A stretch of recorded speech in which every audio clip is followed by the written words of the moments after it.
and your prerogative. So with that, we will move now to the substance of the panel, which is on business integrity. Let me first say very, very quickly, this is not an issue solely in the ASEAN region. This is a general issue. And I think first and foremost, we should recognize that all countries, including OECD countries, are facing challenges and issues. It is true that because of the history, because of a number of reasons, it's maybe a particular issue in the region, and there are particular characteristics of the region, including, the weight of state-owned enterprises, maybe vis-a-vis other parts of the world, which makes it a special challenges. But again, this is an issue which all countries are facing. When we talk about corruption, there are two sides to the coin, and we should recognize that business integrity is one of the sides of the coin. So with that, and without further delay, I will ask Mrs. Anne-Marie Stratoff, the Vice President Risk and Compliance at BURD, to deliver a keynote presentation. Mrs. Stratoff, you have the floor.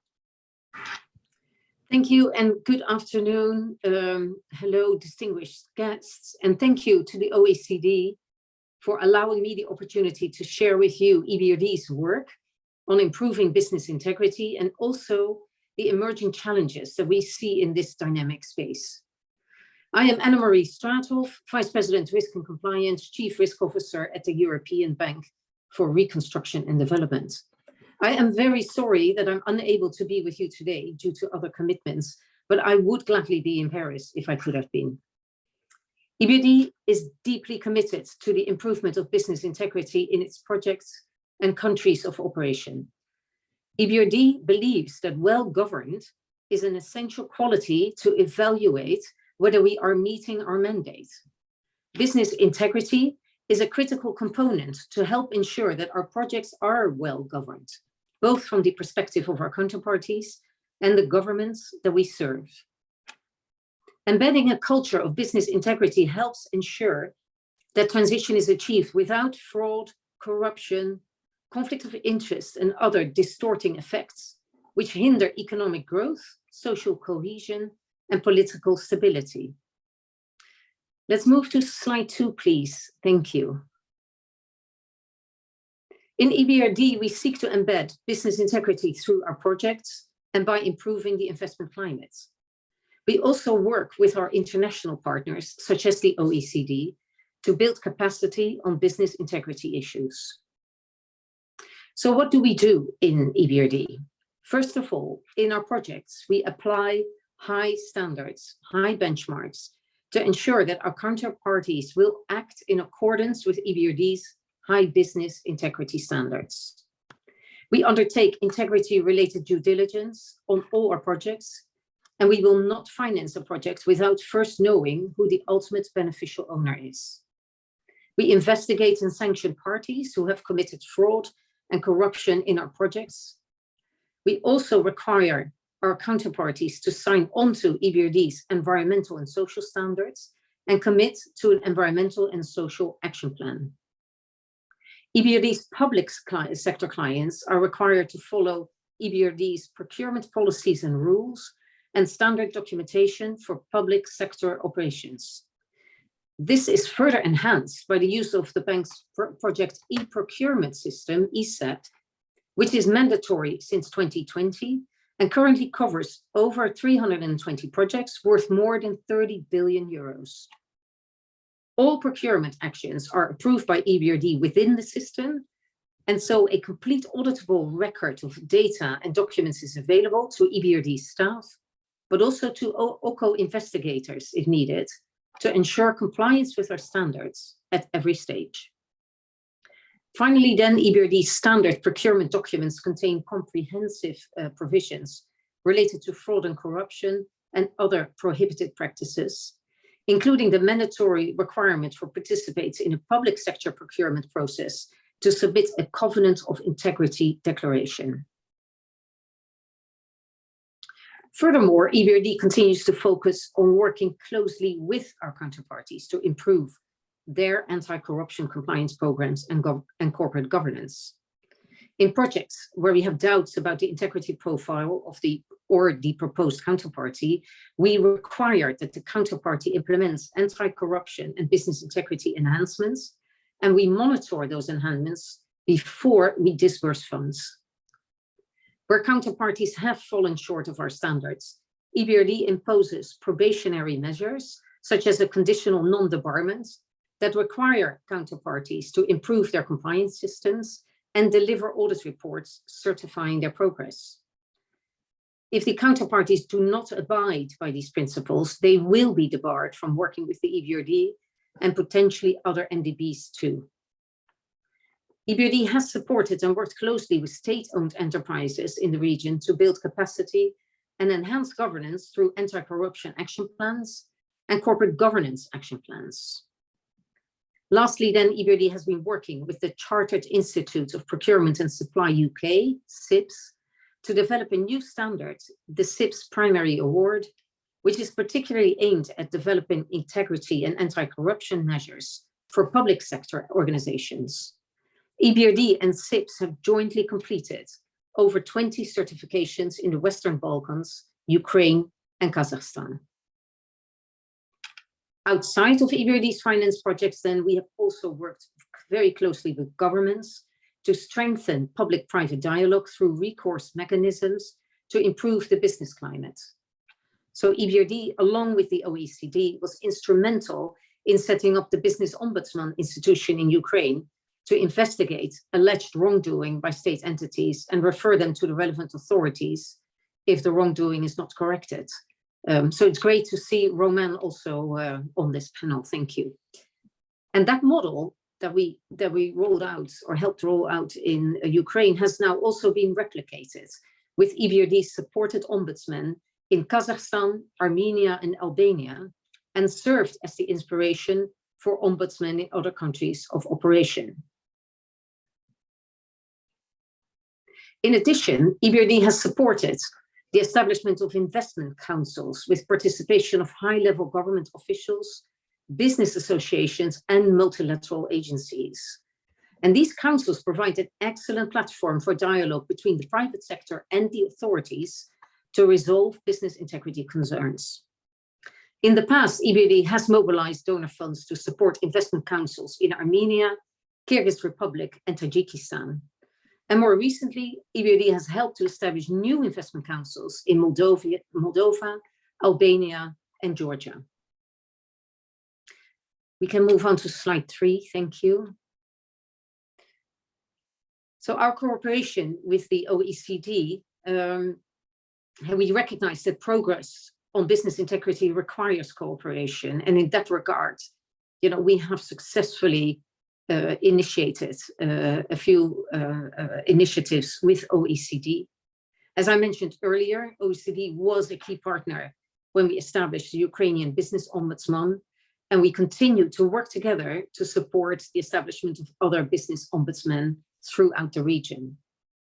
The EBRD and the OECD has also worked very closely together on a series of seminars and workshops targeted at specific issues in business integrity, resulting in 4 workshops in Kiev, Belgrade, Tbilisi, and Bishkek, focusing on private sector, SME, and state-owned enterprises anti-corruption series. And that series, which took place in 2017-18, raised awareness and built technical capacity on various business integrity risks by disseminating good practices and making recommendations to the private sector, business associations, civil society, and government. A key finding of those series of workshops is that there's still a strong demand for technical business integrity knowledge from those SMEs, state-owned enterprises, and governmental institutions. This demand is fueled by the shared understanding that having effective business integrity practices, processes, and procedures leads to concrete benefits. Given this demand, EBRD has agreed to provide technical cooperation funds to support a second phase of workshops in cooperation with the OECD. This next series will build upon the existing knowledge by organizing capacity building workshops on a country-by-country basis, targeted to the relevant industries and businesses with a view to developing specific and applicable best standards. Although this second series was delayed by the pandemic, we're hoping to get this project off the ground in the coming year, 2023. In addition to these initiatives, EBRD has been a consistent and supportive partner of the OECD ACN's peer monitoring program under the Istanbul Anti-Corruption Action Plan. For years, EBRD has provided experts from our procurement policy and advisory department to participate in monitoring teams to assess and provide insights on how countries can adopt best practices in procurements. Recently, EBRD's compliance experts from its Office of the Chief Compliance Officer have assisted OECD ACN in developing a performance area specifically focused on business integrity. The experts also participated in the pilot round of monitoring that took place in 2021 and will be participating in the upcoming 5th round of monitoring under the Istanbul Action Plan. And likewise, experts from our procurement policy and advisory departments have worked closely with the OECD ACN Secretariat to develop the new procurement-related performance indicators, which were tested in the pilot phase of the 5th monitoring round and have been recalibrated for the upcoming monitoring rounds in which our procurement experts will participate. Finally, then, EBRD procurement experts have also actively participated in the OECD-led initiative, Working Party of the Leading Practitioners on Public Procurement, which includes integrity-related topics. Let's move to slide 4 then. Looking ahead, we think the work that EBRD has done so far with our international partners, such as the OECD, has had a significant positive impact on business integrity and the investment climate in the EBRD's countries of operation. In 2016, when OECD first conducted a study of business integrity in Eastern Europe and Central Asia, there was a significant lack of awareness on business integrity. At the EBRD, we see that there has been a significant change in that area. Our counterparties are increasingly aware and interested in business integrity issues and regularly request our assistance in developing business integrity programs. Companies are increasingly seeing the benefits operating with integrity and how having established compliance programs could open up their ability to obtain financing and access international supply chains. Significantly, state-owned enterprises who are not known for their ability to adapt to new standards easily are making some of the greatest changes by enhancing transparency and by reforming their boards to include greater independence and oversight. Despite these positive signs, there remains work to be done. The anti-corruption reforms and improvements are uneven across the region. SMEs, which are the predominant economic actors, are largely unaware of the importance of business integrity. In several countries, it is still taboo to openly discuss corruption. In other countries, corruption is so embedded that it has become commonplace and cannot be separated from normal business practice. And even in countries and communities where there is a desire to enhance anti-corruption compliance, there is not enough knowledge and expertise in how to do so. I would also add that we unfortunately should not take for granted that the improvements we have achieved thus far will remain. Wars can bring substantial challenges to countries and their ability to defend gains in business integrity and to continue making progress in this area. Ukraine had been making improvements in business integrity, increasing transparency and fighting corruption. When the reconstruction starts, the EBRD, and no doubt our partners, will play our role in assisting and advising the Ukrainian government on anti-corruption and business integrity measures to ensure that donor funds or other funds are used for the intended purposes. Addressing all these challenges still ahead of us will require additional resources and will see pressure from all parties, including the international community. The cooperation between EBRD and the OECD shows how combining forces can make a greater impact than the sum of the two organizations acting alone. Applying the weight of EBRD and the OECD on initiatives has added external pressure for change and impacts.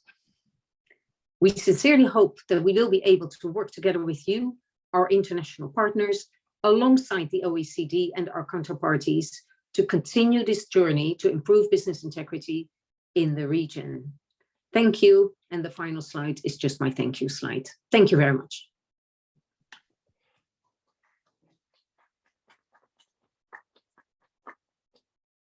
Thank you very much, Mrs. Strasov, both for the substance, but also for sticking to the time, which is, as a moderator is really appreciated. I would like all the people in the room to, and I hope they have taken note of the 4 challenges. And I really would like, at the end of the session, maybe to discuss about this in a more lively format. Do you agree with the 4 challenges? Do you see other challenges? Or do you disagree with some of the challenges? I think it would be really good to have your feedback, because at the end of the day, you know better than anybody else the challenges that your own countries are facing. So with that, Mrs. Strasov indicated the collaboration that OECD and EBRD had at the time, and I was fortunate enough to go to Kiev 2 or 3 times at the time for that, in order to establish the Business Ombudsman Office in Ukraine. And I'm very happy to hear that the success has been replicated in other countries. So I thought it was all but natural to give the floor to Roman Vashuk and to ask him a relatively kicked off question about, for you, what are the challenges that were present at the time, and how did you overcome those challenges, number one?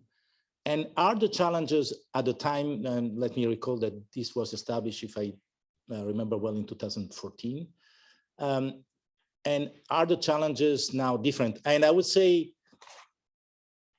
if we can evacuate the particular situation post 24 of February, which naturally is a challenge by itself, but we all hope that this will not last for long. So, the challenges at the time, how did you overcome those, and have those challenges evolved or not since the establishment of the Ukrainian Ombudsman Office? Mr. Bashuk, you have the floor. Thank you very much, and thank you as well to Madame Strato for kicking it off with her keynote. Ukraine's Business Ombudsman Council was established in 2014-15. It was actually the first of the institutions in Ukraine to be established that were intended to help in an overall anti-corruption effort. But we have been joined by a number of other institutions which have a much more direct law enforcement role. The National Anti-Corruption Bureau for investigation, the Special Anti-Corruption Procuracy for prosecution, the National Anti-Corruption Prevention Commission for self-evident prevention purposes. So I think we became more specialized under my 2 predecessors, who were both, if you will, close by outsiders. The first one being a Lithuanian former EU commissioner, and the second being a very experienced Polish municipal and national politician. And I'm the third business ombudsman. We established a very well structured investigative procedure. And what we have found out is that most of the complaints and queries that come to us are not so much about capital C corruption, although there is some of that, but it's probably between 5 and 10% of the work. It is about dysfunction in state operations, lack of zeal, excess of zeal on the part of bureaucrats, misaligned incentives, absent regulation, immigration, too much regulation, So we have developed considerable expertise, for example, in the Ukrainian tax system. One thing you can derive from this, and it's a discussion I in fact was having today with senior representatives of Ukrainian business, is that if some of the underlying incentives do not change in a system, then no matter how many technical, IT, legislative, or other improvements you make, the inherent incentives will reassert themselves one way or another. So, for example, Ukraine got several years ago a very well-designed and functioning automatic system for registering and then reimbursing value-added tax. This used to be a huge problem. There was the practice of kickbacks that inhibited especially export-oriented companies from developing their business in Ukraine. The automated system was implemented. It was working reasonably fine. And then, however, the sort of fail-safe system for identifying irregularities or risk factors began to be used more and more, and becoming in part a way of remanualizing, if you will, parts of this automatic system. With the outbreak of war, and unfortunately is a fact that we can't actually avoid talking about, there was at first a pause. We ourselves paused our operations for several months, or at least our standard operations, and turned into a free legal aid clinic for Ukrainian business. But then, as soon as the situation more or less stabilized, we saw that some of these old negative practices began to make a comeback through sort of the disruption and then the remanualization of parts of the system. So right now, I just flagged that in a news conference today in a report that we delivered on our third quarter. And it's something that we will work on, which is basically to get Ukraine back to the automated system that was actually serving it well. And that largely continues to function, but there are now too many exceptions. So governments that are, again, incentivize their tax service to deliver monthly quotas above all, you will find that officials, even if they are entirely honest and upstanding officials, will do everything possible to achieve those goals, which includes then exerting some pressure on business. But we don't only take potshots at institutions from the sidelines. We also work with them. For example, the state tax service, we're doing a series of webinars where together with some of their management, we are preventively explaining some of the potential stumbling blocks to ensure that business does not stumble on them. So I would say that over the years, we've developed the ability to be a constructive critic and partner of the state, recognizing that it has made a number of improvements. We need to help preserve those improvements and to keep reminding people that if the incentives are misaligned, then the best intended technical fixes aren't necessarily going to last. So governments need to also ensure that they've got the right incentive structure for their officials. Thank you very much, Roman. Can I ask a very quick follow-up question? You disappeared from the screen. I hope you're still around. Yes, good. Would you consider that the human factor, in a sense, is by itself a corruption risk in countries like Ukraine? You know, I think not every Ukrainian human is a corruption risk, no. But obviously, the more interaction. Sorry, when I say the human factor in dealing with public administrations. Yeah, yes. You know, and I think automation has been designed in part to try and remove these interactions. And again, but I think the risks appear not so much with humans themselves as with incentive structures.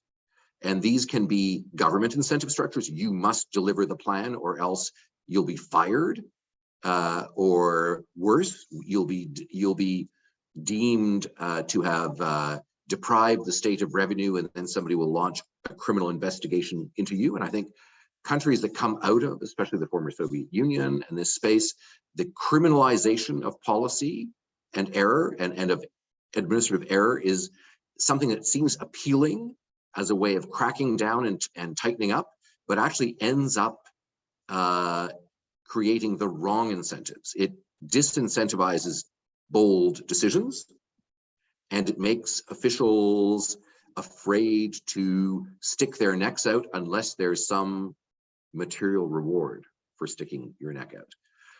So I would say that changing incentive structures is likely in the long run more important than whether humans are involved or not. Thank you very much. So we move now to the third speaker, Egidius Radibdecius. I'm not good in Lithuanian. Sorry, Egidius. So we heard, let's say, the point of view of someone who works with the private sector, and now we're going to hear your point of view, which is naturally more on the governmental side. So from your perspective, Egidius, what is the appropriate and most effective role that government can play in educating, training, and raising awareness of the private sector? And second question is, maybe how would you define the private sector, i.e. business only, or does it include also, in your view, civil society, basically stakeholders in general? Thank you. Dear leaders, representatives of international organizations, colleagues. As it was said before, business integrity is quite new subject in the regions of Eastern of Europe and also Central Asia on one hand.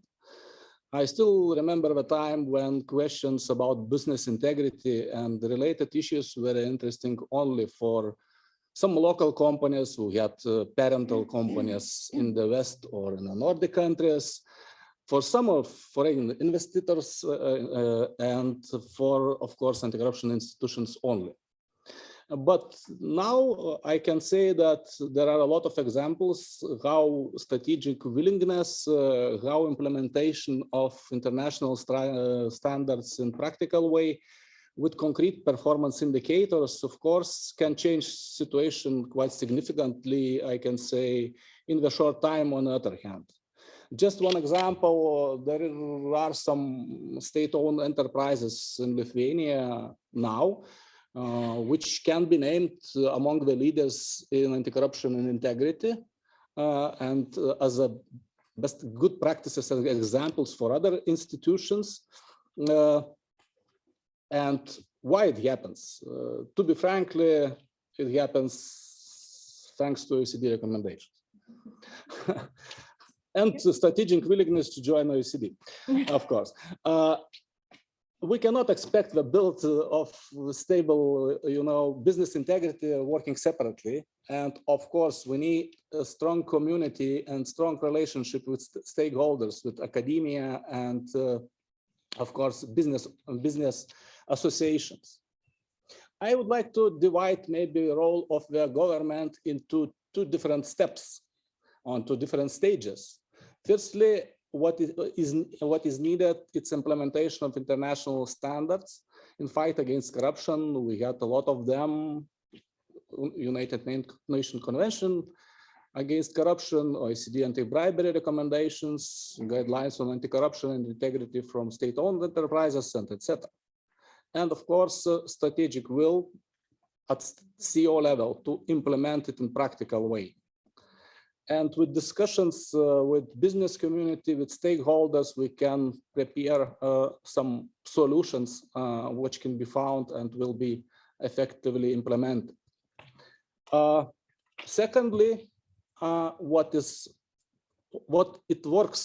works in Lithuania, we need to promote from government side business integrity in various forms and encourage business to implement some activities.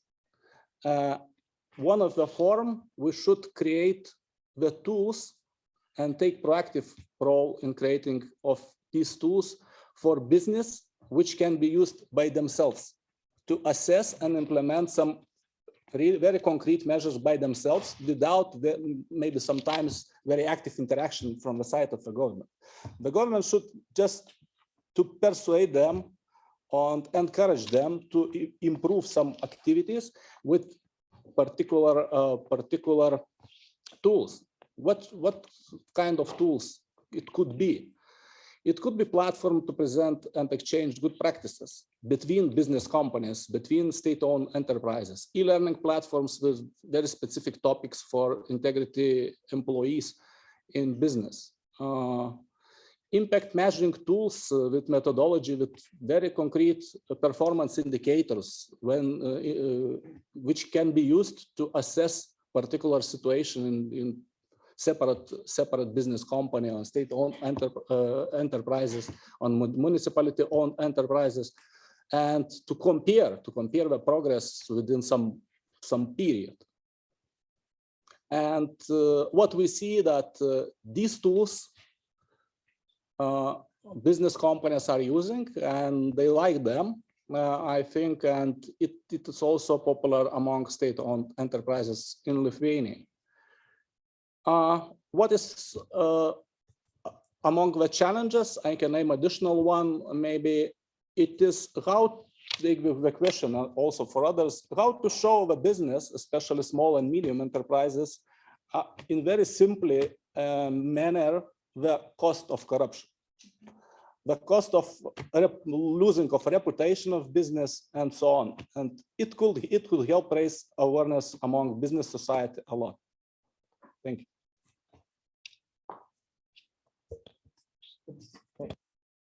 Thank you, Egidio. It's very nice what you said to the OECD, but as I'm not anymore at the OECD, let me put a bit of nuance. I think the advantage, and I also can translate with my own experience now. Sometimes I'm called in by companies who know perfectly well what they have to do, but they want someone from the outside to tell them.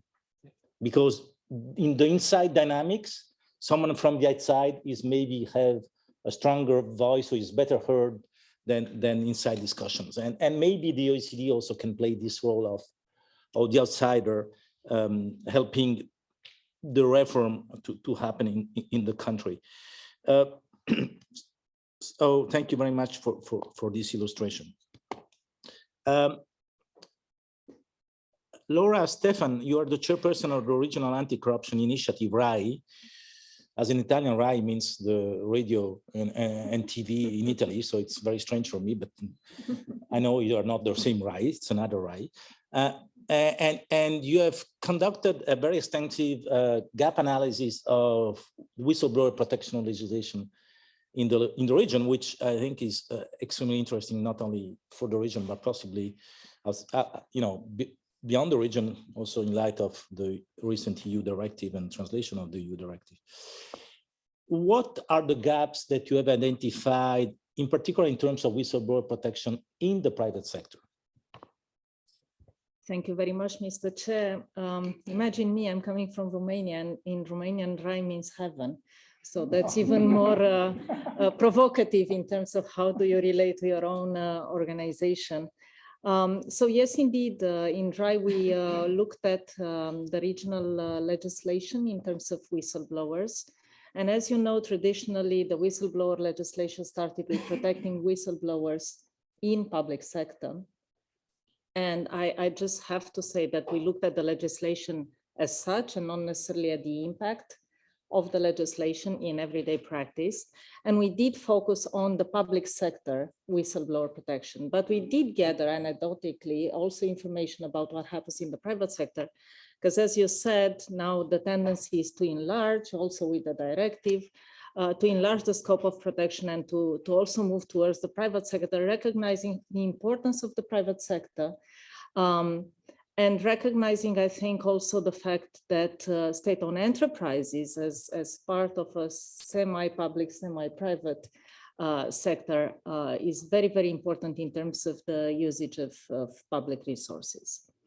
What we've done is that we have also assessed the capacity of particular institutions in these jurisdictions to handle whistleblower reporting It is usually anti-corruption agencies that we looked at because they act as the external reporting channel.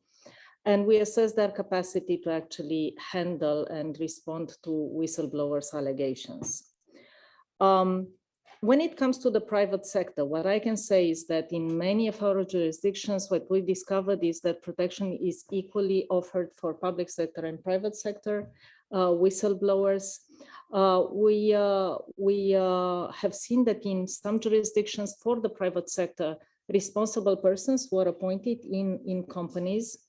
Of course, the tendency is more visible with international companies, with companies that have a higher capacity to actually take into consideration the problematic aspects that could be raised by whistleblowers, and also understand the importance of handling early on these threats that are articulated by whistleblowers to prevent bigger harm from being done to the company.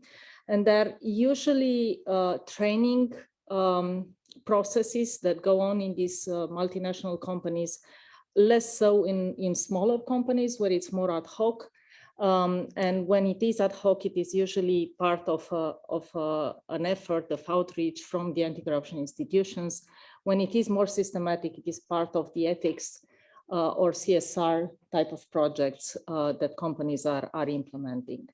We have seen also that some entities in the private sector produce reports, but the data is very uneven as to how much do we go into details about the types of issues that were raised by whistleblowers. We have numbers on how many complaints, but less on what was the outcome of those complaints and what was the impact and the measures taken. And then what we can also say, again, anecdotically, is that we have noticed a demand from the civil society to actually go more into regulating and implementing whistleblower protection mechanisms in the private sector. With RAI, what we produced is two online tools. One is a self-assessment online tool, and the other one is more of how to guide in terms of public legal education, going through the main topics that have to be covered in terms of whistleblower protection in our respective jurisdictions. And we think that these are tools that could be used readily by anyone. Thank you. Thank you, Laura. Do you see, you mentioned, I think again, maybe a characteristic of the region, the fact that, let's say, the companies which are bigger and which are the front runners. I would say not specifically only in this region, by the way. It's a more general trend. But do you see a trickling effect, for example, on the supply chain? Do you see the supply chain adapting, or the bigger company requesting, companies of a smaller size to take into account and to adjust and to raise their standards? So as I said, with RAI, we haven't really looked into these complicated issues, but what I can say is, in my own experience, generally speaking, is that I see an impact of the foreign corrupt practices types of legislation, where the impact is mainly on companies that would draw the jurisdiction of countries that have such legislation in place, and that has a snowball effect on the others. And now with the EU directive, what I expect to see is again the same kind of snowball effect, because as you know, and you rightfully said, companies sometimes know where their flaws are, but they would prefer to hear it from the outside. It's also a question of how do you move forward, and you need a critical mass. And like in all sectors, usually we don't have a critical mass, and it's, you keep saying things from the inside, but when someone comes from the outside and says the same things, that helps push the policy forward. And yeah, so I think in time, give it time and it will happen. Thank you. So we finished the first round of question with Antonina Burko, head of the Secretariat of UNIC, which stands for Ukrainian Network of Integrity and Compliance. Again, an initiative which I know well. For transparency, I'm a member of the Ethics Committee of UNIC and very proud and very impressed by the work of UNIC. I would not say that it's a unique work, but it is an excellent work.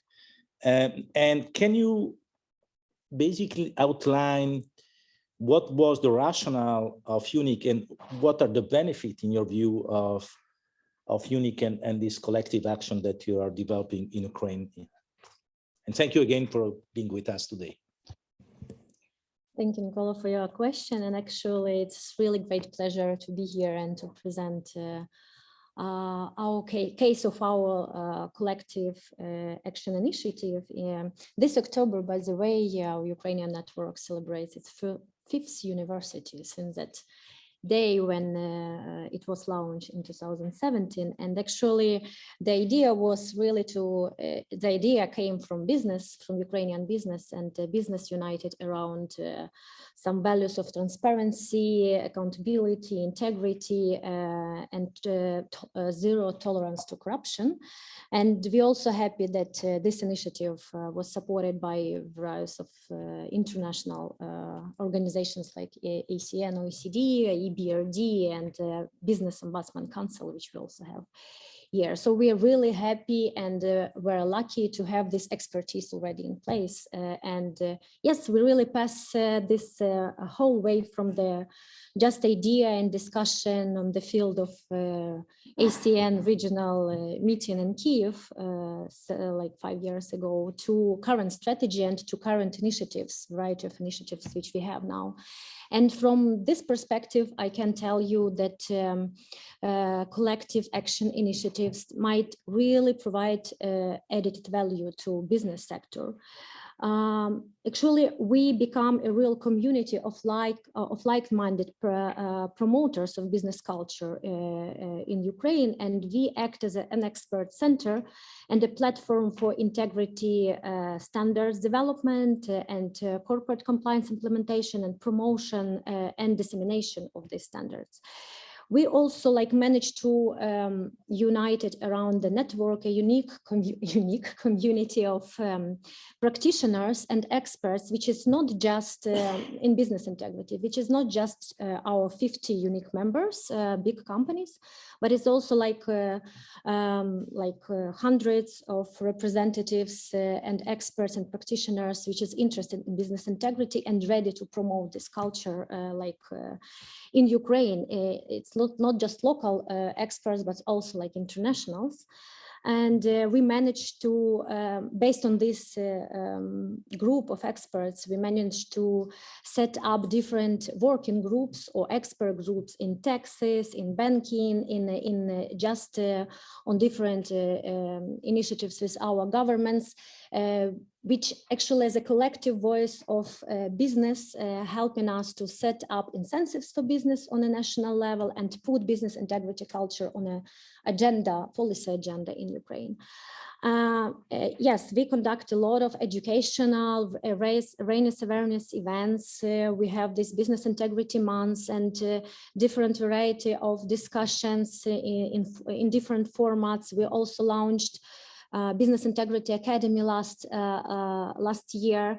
These all help us collectively together promote business integrity culture and share it with different sectors of business, including small and medium enterprises, including updating for them this educational and awareness raising campaigns, information on their level, including state-owned enterprises, which have really huge demand in compliance now, especially those who just go through corporatization things. And our network members also become real champions in business integrity culture promotion. And we as a collective action always trying to highlight their successes, share their best practices. So it's kind for them to shine among other Ukrainian businesses, but also it is interesting for a lot big Ukrainian companies. One of the biggest motivation why they're just providing their time pro bono in all these initiatives is just to raise up Ukrainian small and medium business to the level when they meet international standards in terms of compliance.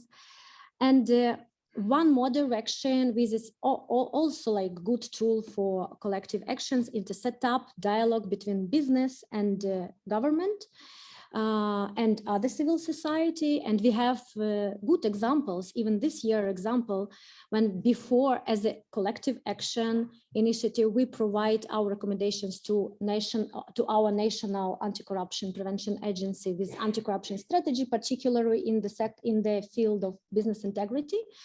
And then this September, we work hard all together on the anti-corruption action plan and provided filled in with our activities, initiatives, all this sector related to business integrity, and received positive feedback during our public discussion with prevention agency. And hopefully we will be able to adapt it, and then it means that we all together have a lot to do, because we will include all kind of legislation initiative, all kind of raising awareness in business integrity, and based on international standards, including OECD. And finally, but it's not less important for us, that during this tough time for all of us in Ukraine, for everyone, including business, especially small and medium business, when we fight and trying to survive during the war time, but also like just to have a right to be ourselves. We actually, as a collective action, demonstrate ability to recover fast, and to identify current needs of local Ukrainian businesses, to understand their challenges and already adapt our strategy, our activities to the current war time. So we conducted a number of practical seminars in different fields of business integrity in different sectors during the war.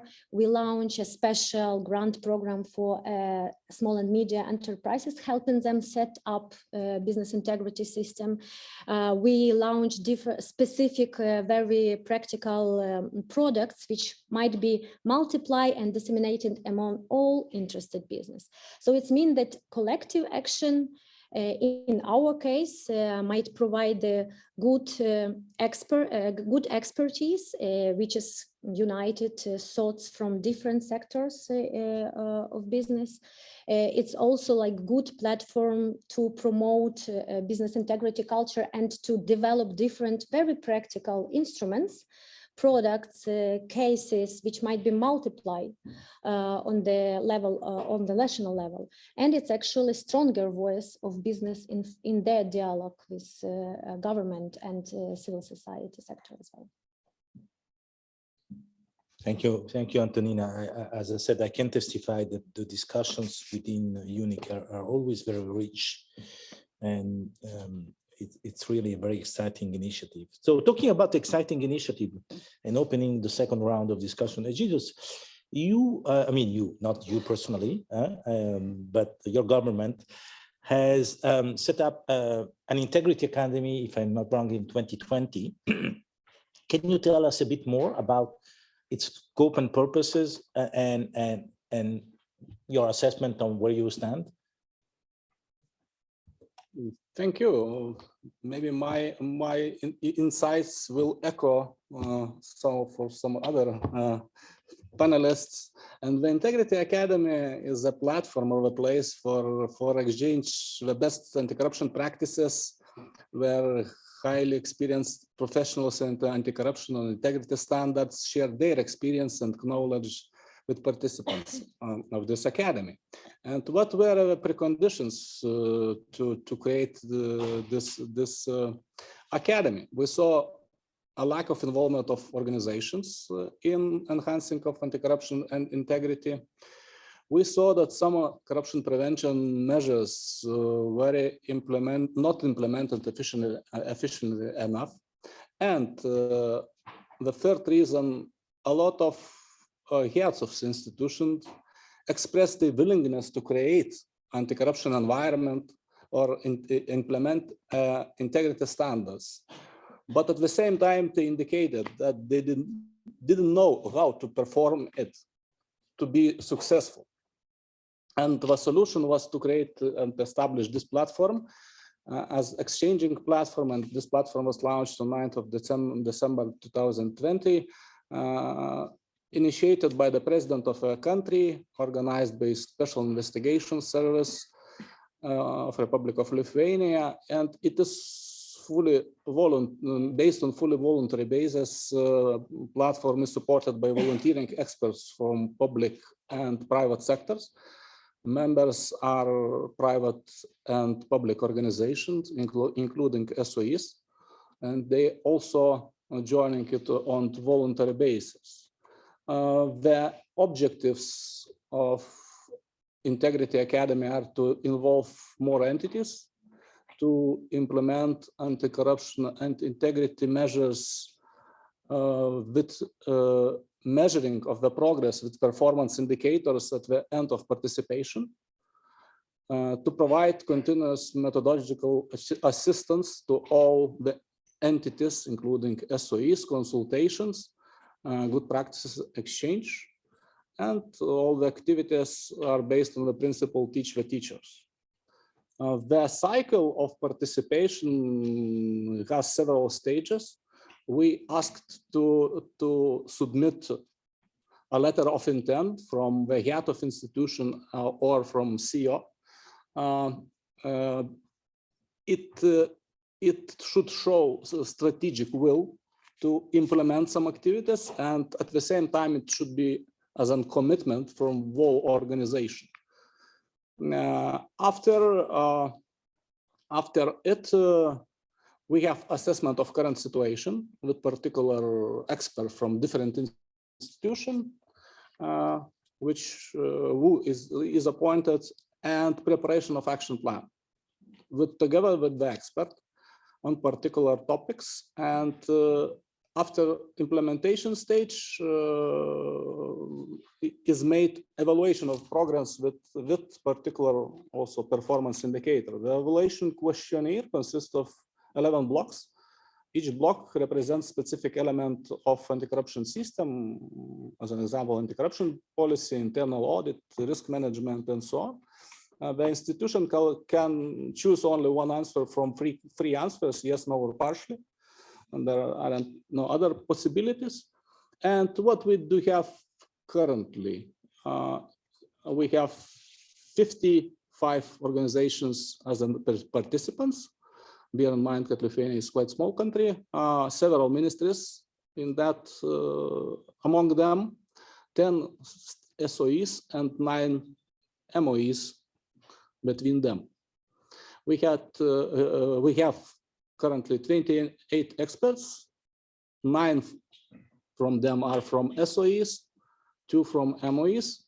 And just as an example, experts from SOEs are the heads or leading specialists of units of anti-corruption and integrity from such companies as Lithuanian Railways, Lithuanian Post, State-owned Group for Energy Submission. We have a lot of webinars for all the entities with more than 6,000 of participants. And we are working currently with 3 main groups within this project. There are public entities, business, and teachers. And also, I fully agree with the challenge which was mentioned before. We should need perform more activities to involve small and medium enterprises to perform anti-corruption activities themselves more proactively, in simply, but at the same time in proper manner. So it is one of the challenges. Thank you. Thank you. You mentioned teachers. You mean teachers, education? Yes, of course. We see the very big need of very practical tools for teachers to integrate some anti-corruption issues among other, how to say, in some lessons, and they need very practical solutions how to perform it. And we ask for some other teachers who are performing very well in this direction, just to share their experience, how they are performing the lessons, or how they persuade or raise awareness among the pupils. Thank you. Very interesting. Roman, are you back? Roman? Yes, good. Because clearly, as you can imagine, this is not really completely spontaneous. The answer might be. You will be spontaneous, yes, but not me. But you almost responded to the question already, because you mentioned in your previous answer that more than corruption cases with capital C, there were a lot of dysfunctionality. I think this is the term you used. So let me maybe ask you a question which is maybe a bit more focused. Do you see a difference, and if yes, in both the use of the business ombudsman, but also the risk between state-owned enterprises and privately owned business in Ukraine? Mm-hmm. Well, I think there has been considerable attention devoted to the governance of state-owned enterprises in Ukraine, and a range of the more significant ones have had upgrades. Some have had the occasional setback. Again, it's not a linear progression in this field. And at this very point in time, Ukrainians are appreciating some state-owned enterprises more than they ever thought they would, such as Ukrainian railways or Ukrainian utilities. And so I have to say that in wartime, having a single consolidated operator in some areas turns out to be a net positive, as opposed to what might be a more standard privatized, distributed arrangement. But nonetheless, the change in governance of a number of state enterprises means that they also complain to us about the government, in the sense that they have internalized their corporatized nature to the extent that they see themselves as a corporate actor. And when they have an issue with, again, either taxes, customs, or other regulatory authorities, they come to us and we handle their complaints just as we do from any other complainants. So on the one hand, you could say that it's terrible that these companies are having issues, but the way they're going about them shows that corporate governance reform has been, at least in part and considerably, internalized. So that is a net positive. Thank you. I think this is a very interesting statement. So now let me ask you a follow-up question. Has this been internalized by the public authorities? Well,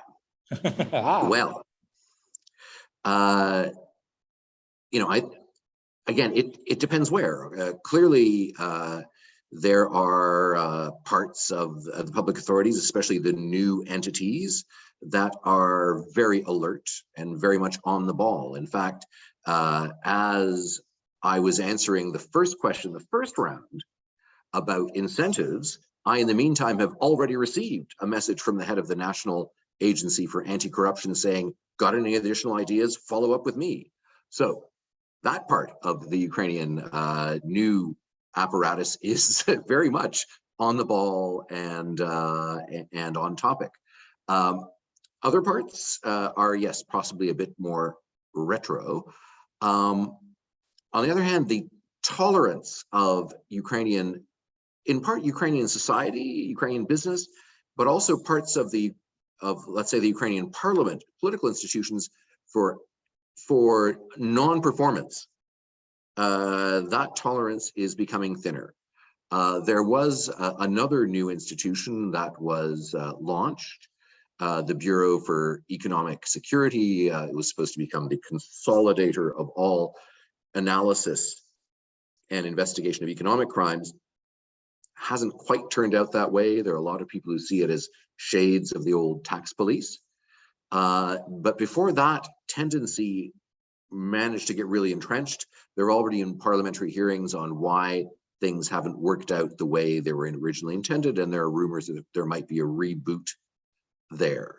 And I would say overall, again, the traumatic experience that Ukraine is undergoing now means that even actors who were, by which I mean economic actors, for example, who are ready to live with the unspoken rule in part that you existed in parallel with the state, and the state would occasionally bother you, but it really wasn't your problem. The extreme sacrifices that Ukrainians are making, and Ukrainian business has been extremely generous. You could say that in the first weeks and months of this conflict, the corporate sector and also the shadow sector basically put everything they had on the table to support the government and the army in defending the country. People having done that aren't ready to go back to this kind of don't ask, don't tell approach to working with public authorities. And the public authorities need to realize that. And those that have not yet adjusted their behavior will need to do so in the near future. Thank you, Roman. Very, very interesting points that you're making. Just to pursue on the subject, Laura, in your experience, what are the specific risks to state-owned enterprise do you see, and how could they be mitigated?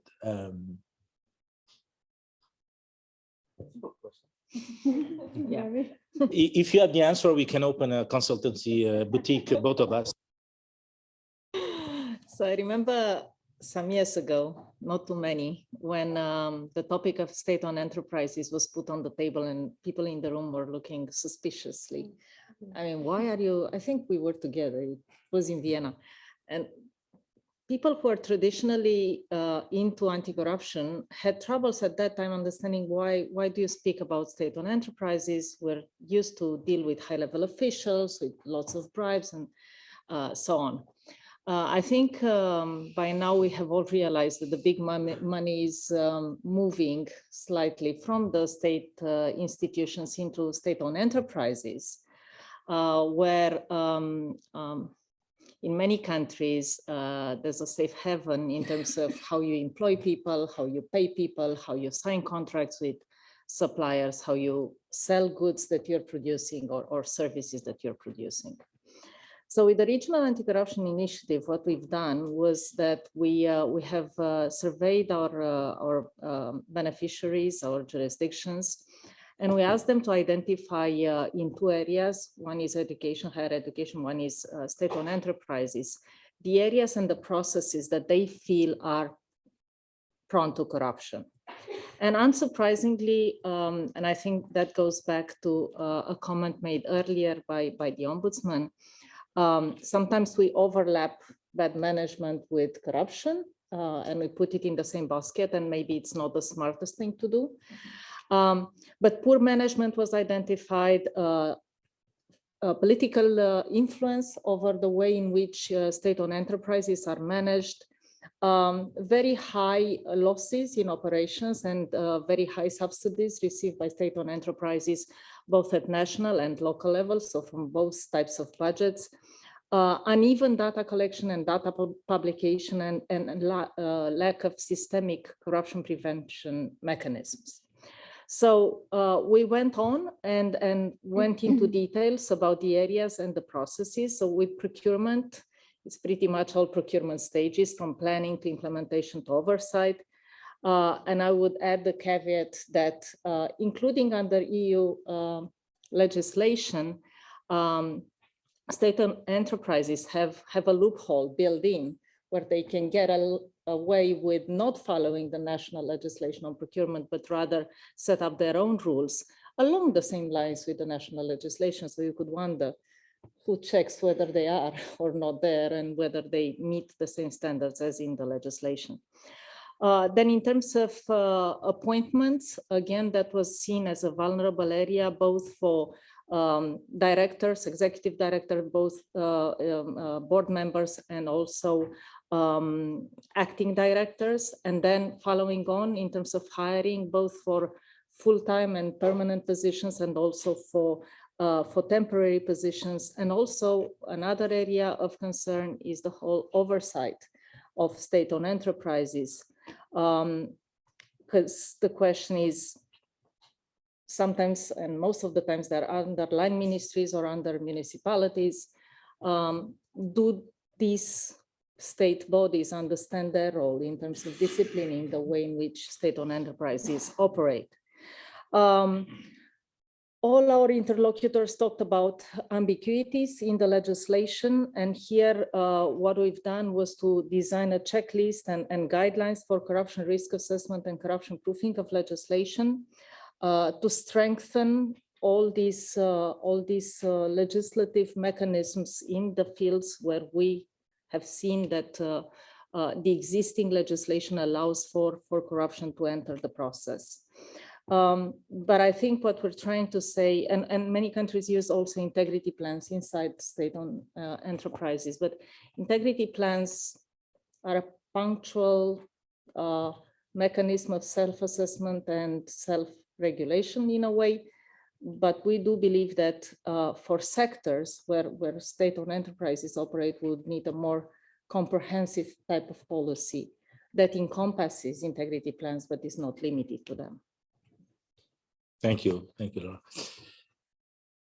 In my dealing with companies, mostly private, I have to say, I always distinguish between poor management by structure and operation and poor management by design. And sometimes you have the feeling that the company is poorly managed, but because there is a history, and then sometimes you have the feeling the company is poorly managed because it has been designed to be poorly managed. And I think this is one, if not the big challenges that we face in this sector. So in UNIC, you have been discussing about how to involve, if to involve SOEs. And I think the discussion was, again, very, very rich. And it would be extremely useful to share both the content of the discussion and also the outcome and how you are now engaging with SOEs. Yeah, it's true. From the very beginning, we discussed a lot. Should we let SOEs become members of UNIC? Because it's like really high risks for us, like both corruption and ethical and reputational. But from the other side, we saw high demand from some of the SOEs who already goes through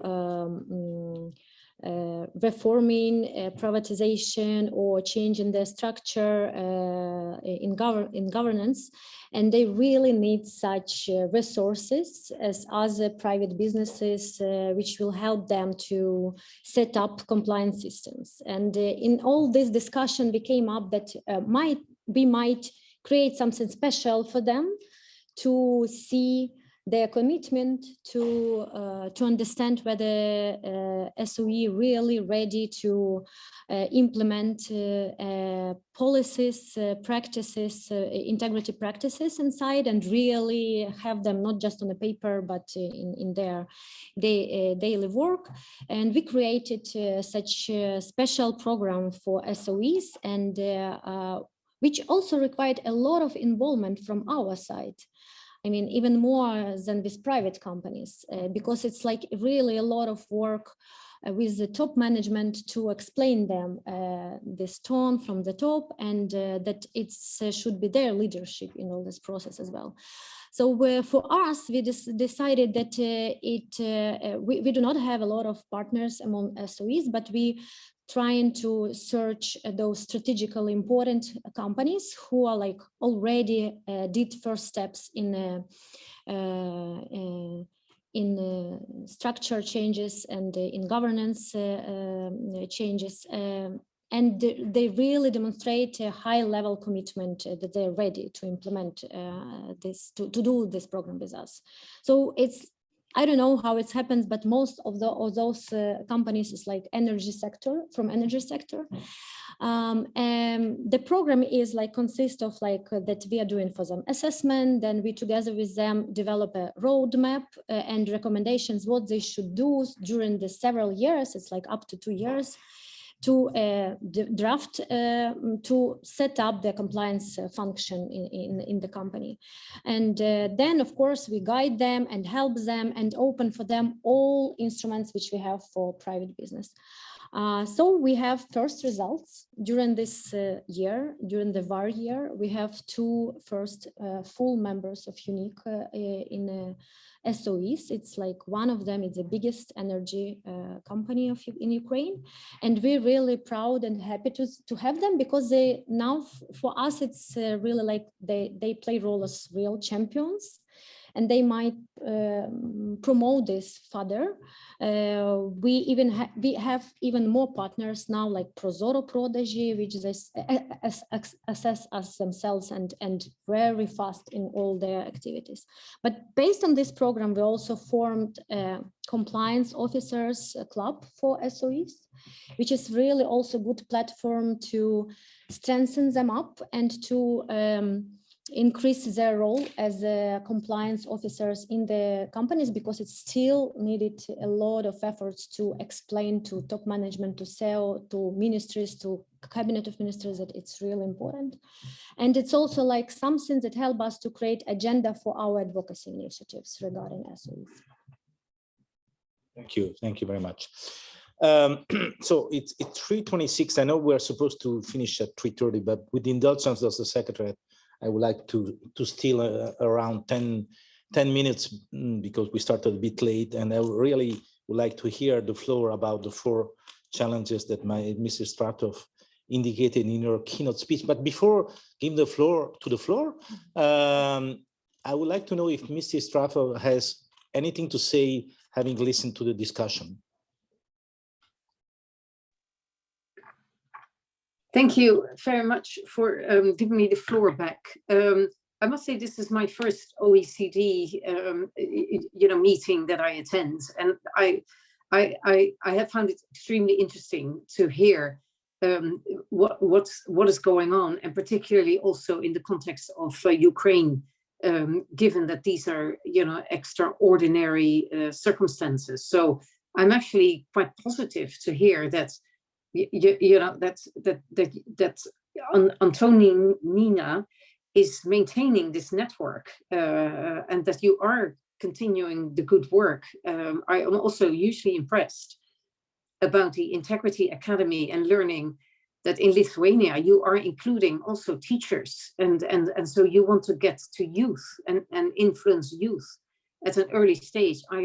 That was the first time I heard of it, and I think that is really, really impressive, and that's where it starts. So, I actually think, and I would like to see other countries copy that as well, because, if you start with young people who are still very blank in their opinions, even though they might have grown up, being exposed to practices that we would not, deem to be best practices. But they're just still so willing to change. So I'm really impressed with that. So I have no other smart comments at this stage, but I'm really pleased that I stayed for the full session, and thank you very much for sharing all this information. Thank you. And actually, yes, I think this academy open to teachers, I think should be an example, so followed by a number of OECD countries, if I may. So let me recap the 4 challenges that Mr. Stratov indicated: uneven awareness in the region, lack of awareness, or let's say insufficient awareness at the level of SMEs, barriers to reporting and discussing corruption, basically, I would say probably the speak up culture, and lack of knowledge and expertise. So I will not do an instant poll with the phones because we are an antique and old-fashioned. But by show of hands, how many of you agrees with the 4 challenges identified by Mr. Stratov? Can you raise your hands? Okay, so there is more on this side than on that side. I don't know what it means, but it's an interesting observation. How many of you believe that there are other challenges that have not been identified? Okay, so this is where it gets interesting. So I will give the floor to Armenia and then to Mrs. Artunan. Also Armenia. Please.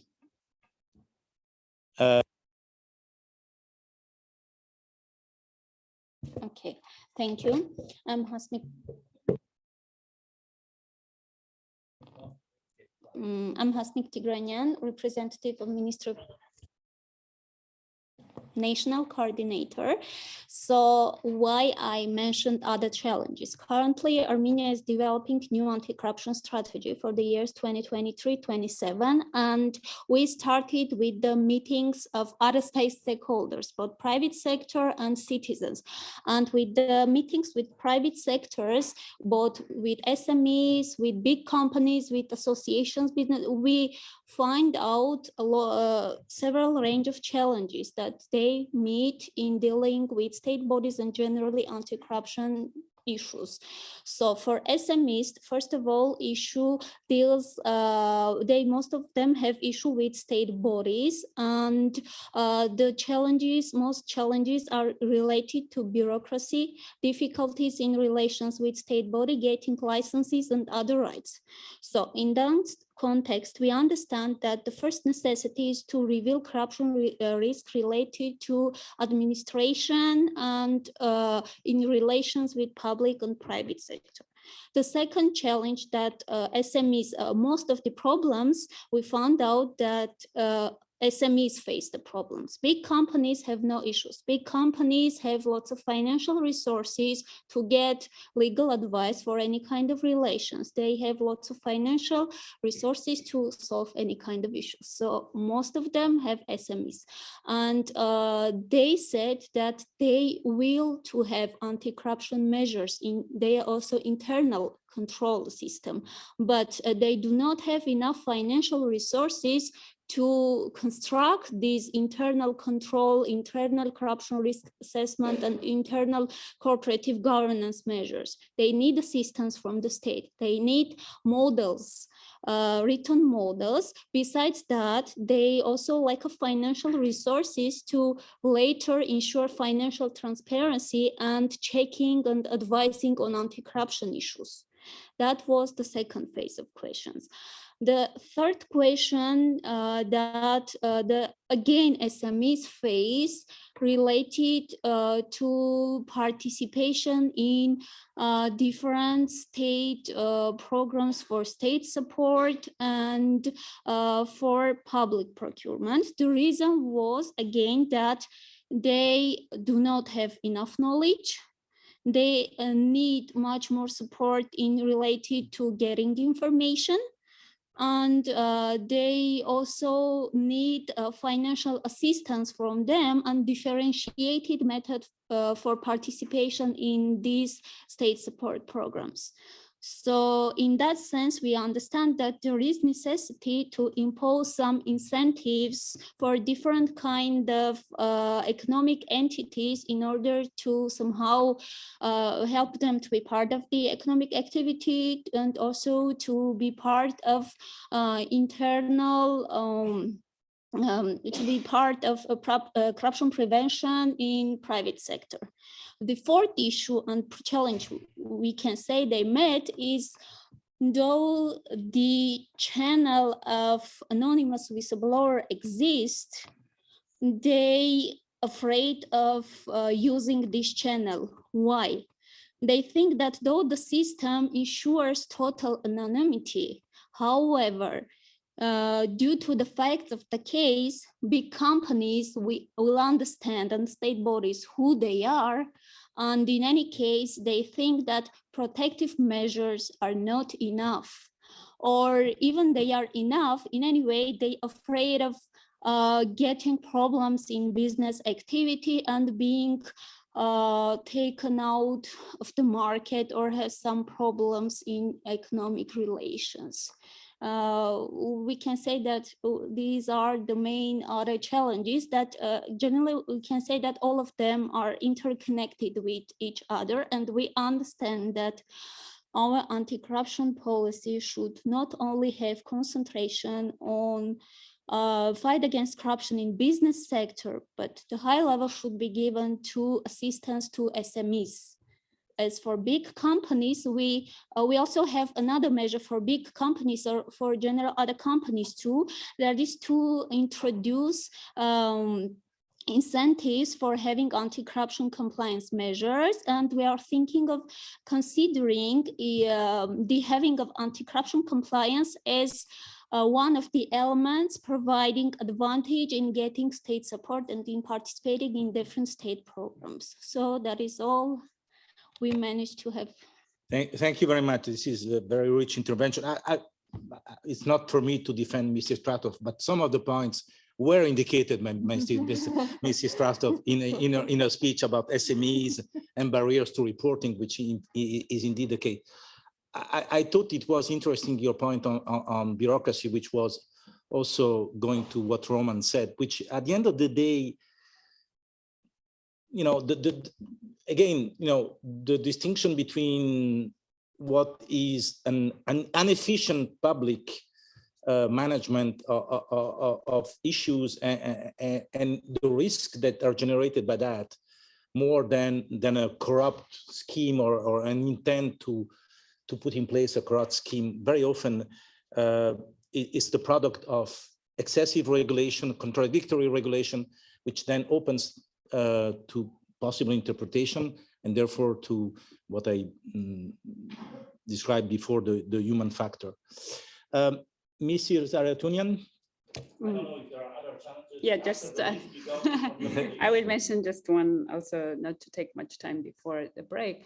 I guess we need also to put a strong emphasis on the existence of shadow economy. If you want to really kind of apply the measures that are there for the private sector, you really need to introduce the new rules for this game. And for that, I believe that this process has to be accompanied with the tax reform itself. We need to offer some buy for the private sector in order to follow this compliance requirement. What would be the take from that? And also, I guess in the countries like Armenia, and I will focus on Armenia, when the size of economy is very small, then the fair competition rules have to be there. So I don't believe that we can go and apply all these measures, although it's part of our mandate. Corruption Prevention Commission has to introduce, and we are planning that, but without these major areas, tax reform and fair competition in economy, I don't think that we will achieve kind of higher results. Very interesting point on tax. I saw our friends from MIAC, but I would like to be sure that there are no other members from the ACN stricto sensu that would like to take the floor. I see some hesitation. Please, good. Go ahead.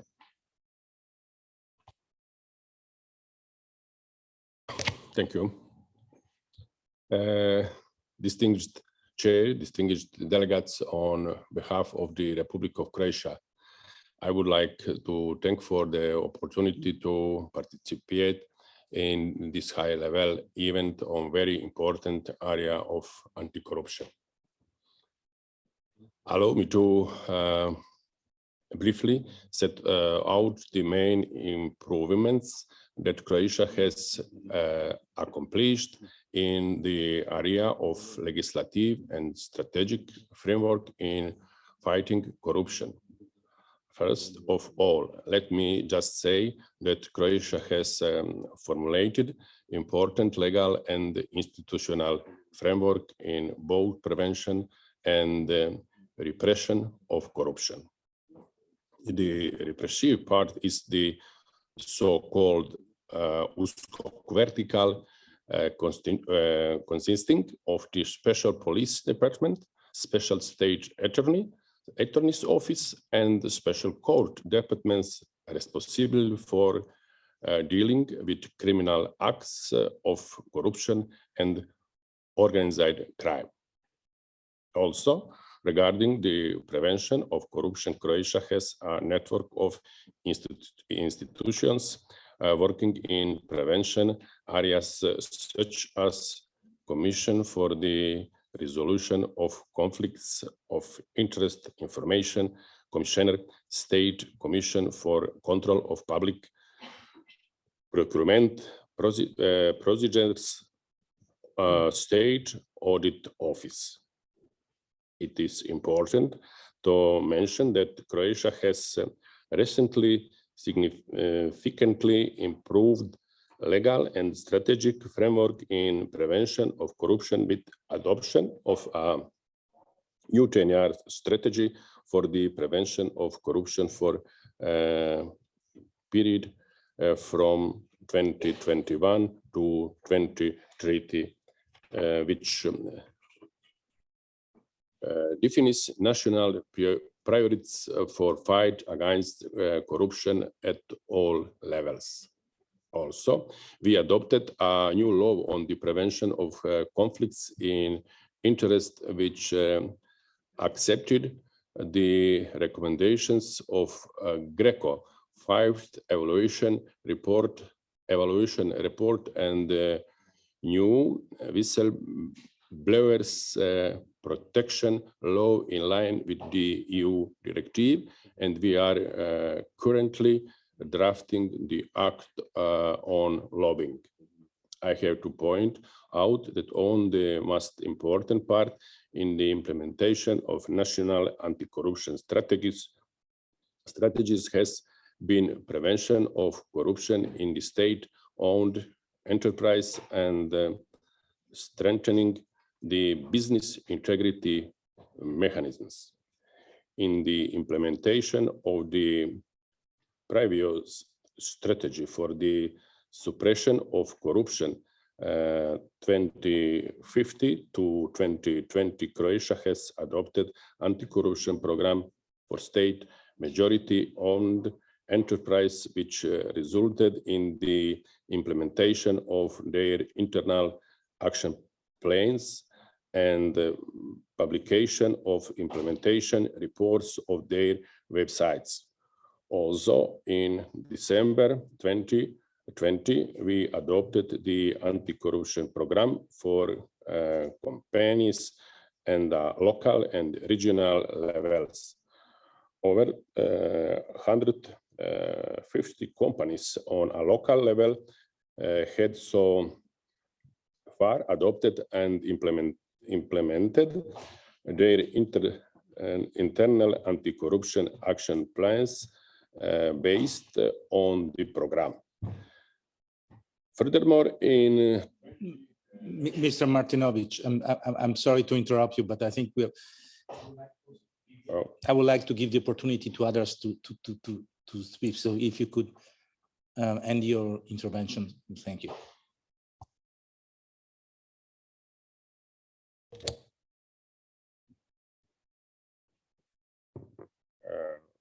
Furthermore, in 2019, government obliged all state-owned companies to have complaints officer and adopted a decree on the conditions for the appointment of members of supervisor and management boards of legal entities of special interest for Croatia,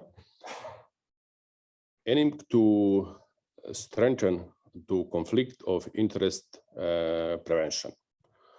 Following the recommendations in October 2021, government adopted action plan for the implementation of the OECD recommendations for improving corporate governance. Action plan includes the adoption of the new law on state-owned companies and other bylaws that should ensure the application of corporate governance standards in line with the OECD recommendations.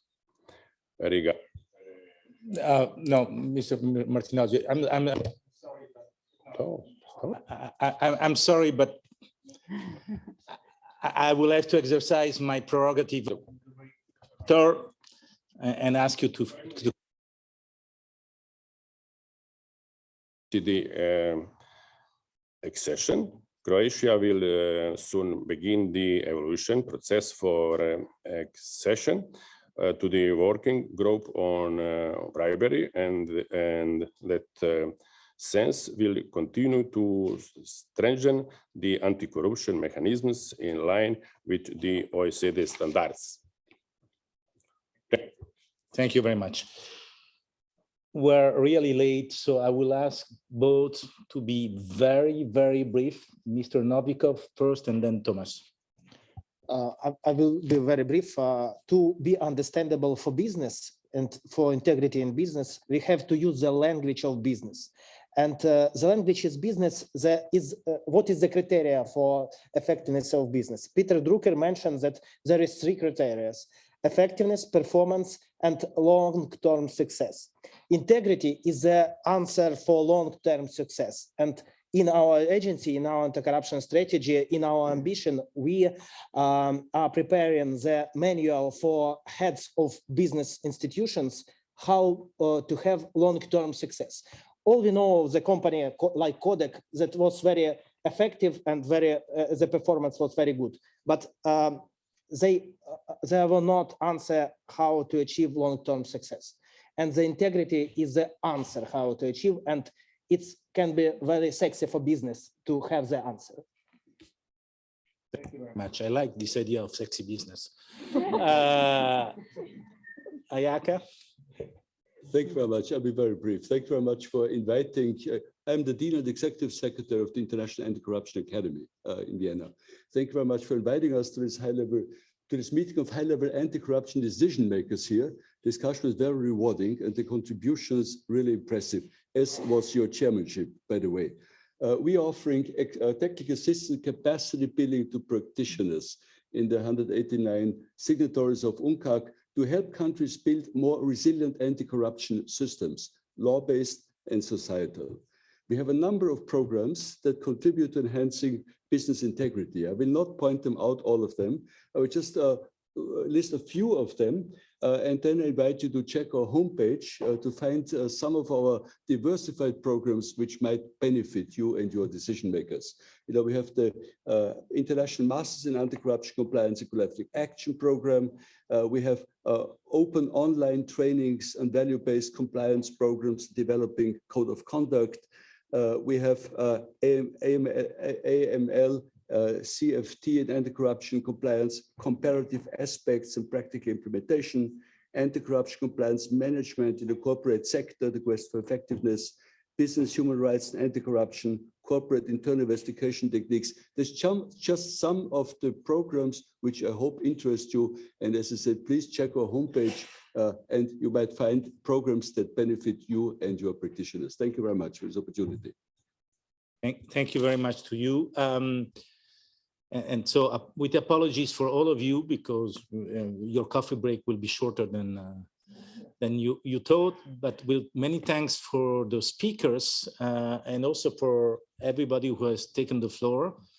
I was joking, but one of the points made by Novikov, Mr. Novikov, which is absolutely right, is if you want to engage business, you need to understand their concerns to speak their language. And this is what I'm also learning in my new capacity. So if I can make a suggestion, as you know, I'm never shy to make suggestions for next year when you have a business integrity session of like that, invite business. Because with all due respect, I'm the sole private sector representative, and I'm not sure I represent really the private sector. But this having said, I think it was a very rich session. Thank you all, and keep the good work. And also share the experiences. I think a platform like the ACN is also an incredible tool, or whatever you call it, opportunity, facility to share experience and to learn, like what we heard from our Lithuanian colleague or other experiences. So again, use the coffee break to continue the discussion. Thank you very much. Bye-bye.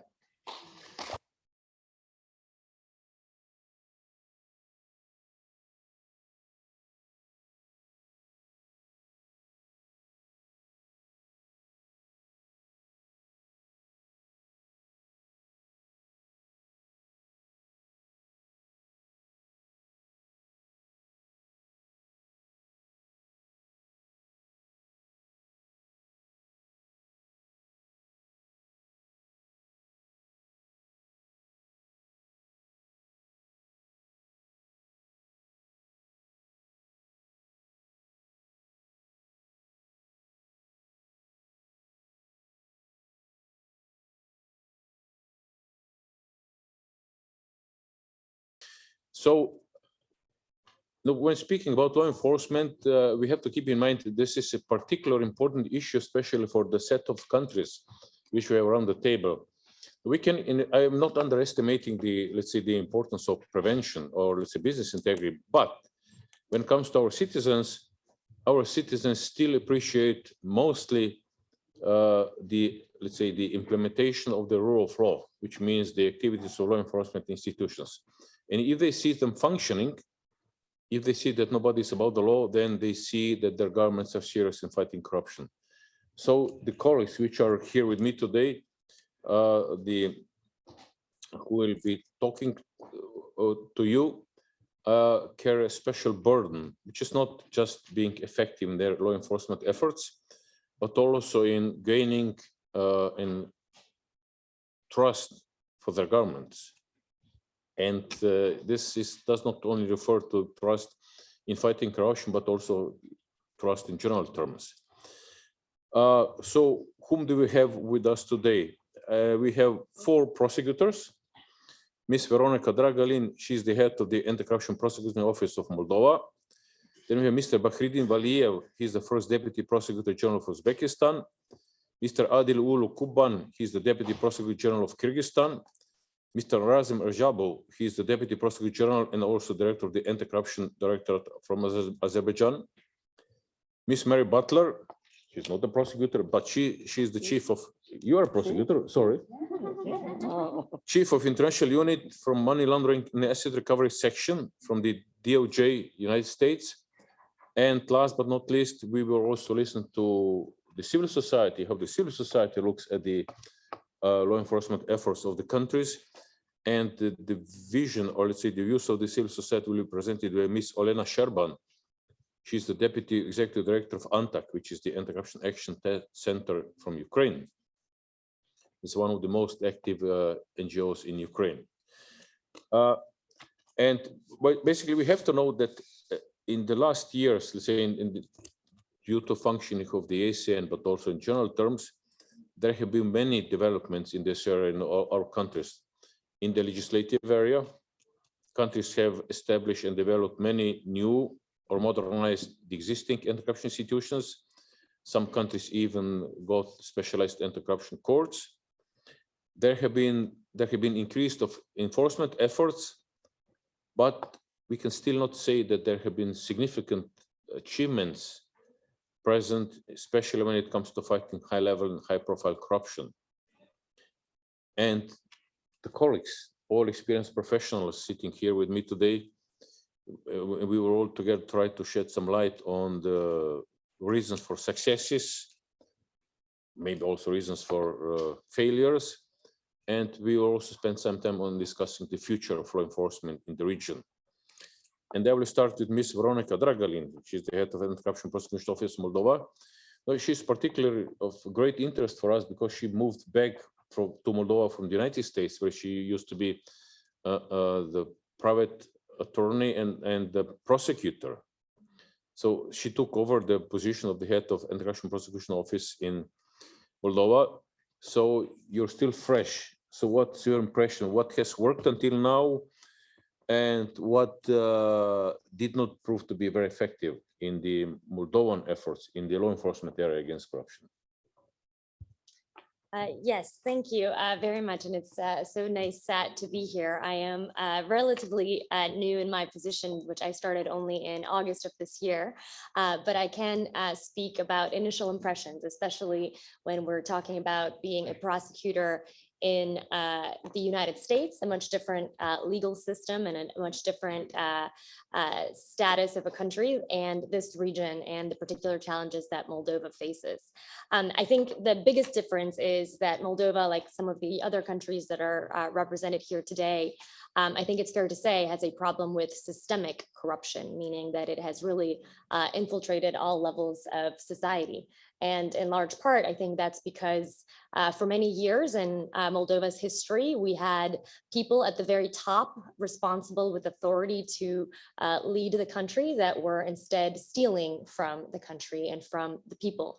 And when we allowed such people to act with impunity and corruption and steal in such large proportions, that leads to poverty at lower levels, and it leads to people engaging in corrupt acts to subsidize their day-to-day life. And so that's what we are facing in this part of the world, which is unique and different from the system that I practiced in. Of course, corruption exists in the United States as well. I was a prosecutor there prosecuting corruption, but it is a different set of circumstances.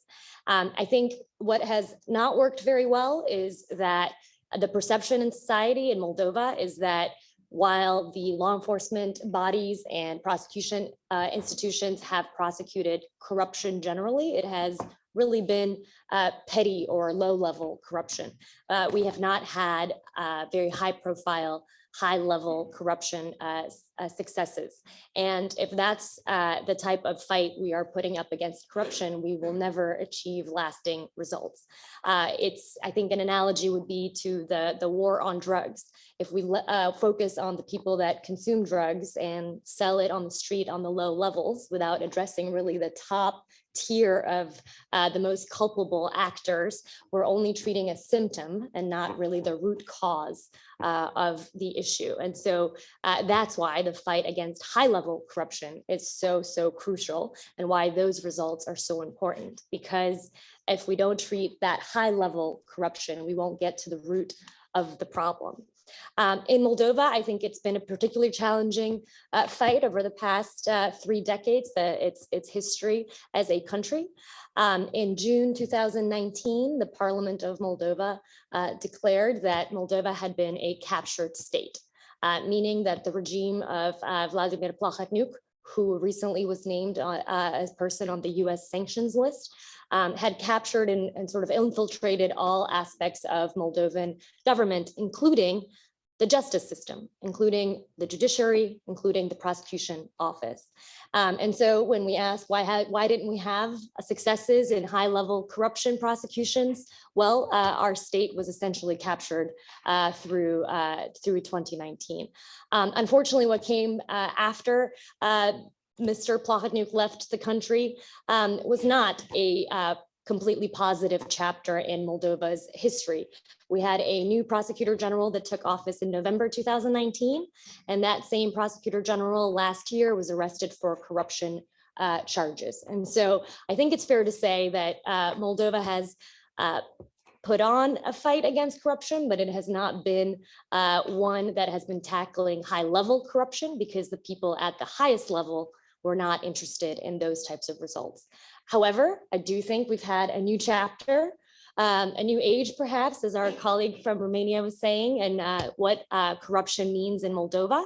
I think the big sea change that has happened in Moldova is one that happened through democracy. I think the votes of the people at the last presidential election, as well as parliamentary elections, really demonstrates that the people of Moldova are sick of the level of corruption that has infiltrated every aspect of their life. They've had enough and they want to change. And so again, echoing some of the comments we heard this morning, we have the citizens' support in Moldova and we have the political will in Moldova. So it's a really exciting time. It caused me to want to come back and contribute to this effort at this time. And I think we can perhaps, as our colleagues this morning also pointed out, think about the perception of what does it mean to have successes. We do not yet have final convictions. We do not yet have some of these most culpable people behind bars. However, we have had successes. So looking at the past year in Moldova, since the prosecutor general was suspended in October, there were many significant corruption investigations started against very high profile persons. One may argue the highest profile that you can imagine, which is the ex-president of the country, as well as the suspended prosecutor general. Those investigations were started and the prosecutors at the Anti-Corruption Prosecution Office, along with officers, collected evidence in those cases. They did so in a year when our country is neighboring Ukraine, where there's a war going on. They did it during pandemic times and other challenges that we all face around the world. And we have successfully been able to actually send those two cases, as an example, to court, actually filed charges against the ex-president of the country, against the suspended prosecutor general of the country. And that is a positive result. And we should pause and be grateful for that and recognize that as an achievement and think about how we can work forward together to hopefully achieve finality and convictions, but it is an achievement to have at least been able to compile the evidence even during these difficult times. And we are having a lot of legislative initiatives in Moldova that I think will help with our fight against high-level corruption. The one that I'd like to highlight and point out is this July, the Moldovan parliament passed a law that would allow us to go forward on criminal cases in absentia.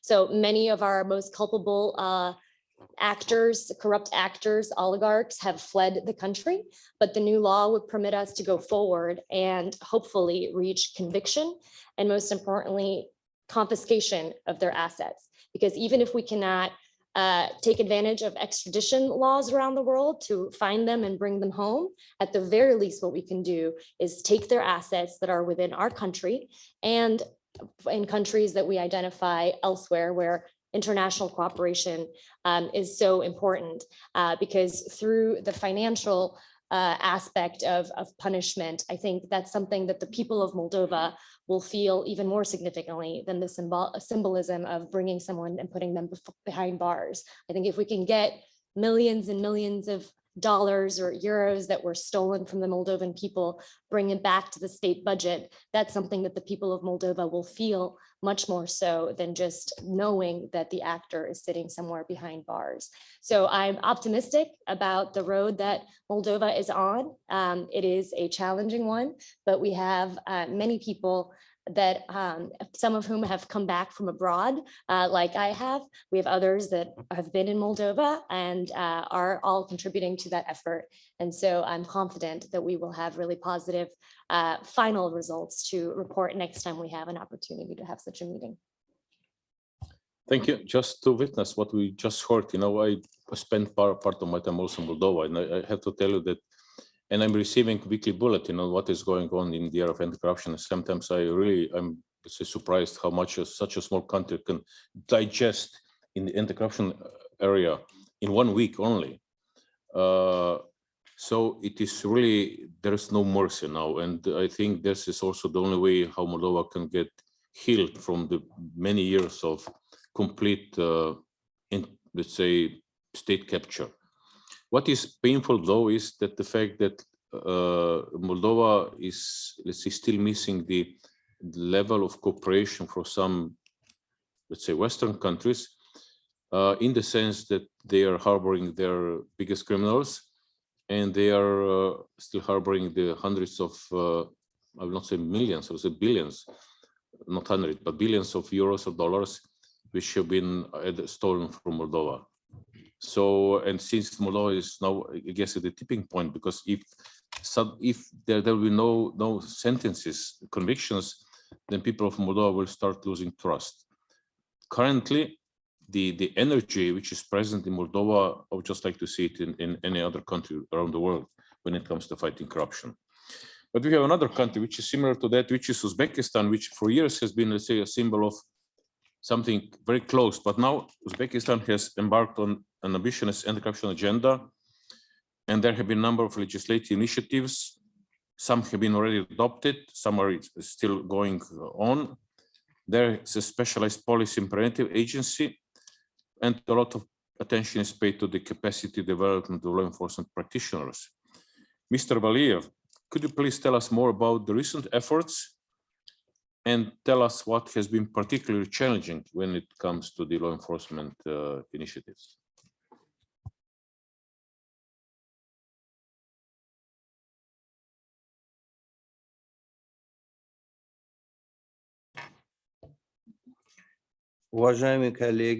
Dear colleagues, we are implementing steps in our country under the governance of our president. We have conducted large-scale reforms that have produced irreversible results from the point of view of democracy. These reforms basically aim at enhancing respect for human rights and fundamental freedoms. So I would like to make a brief report on the achievements that we have in the framework of the implementation of the relevant strategy in our country.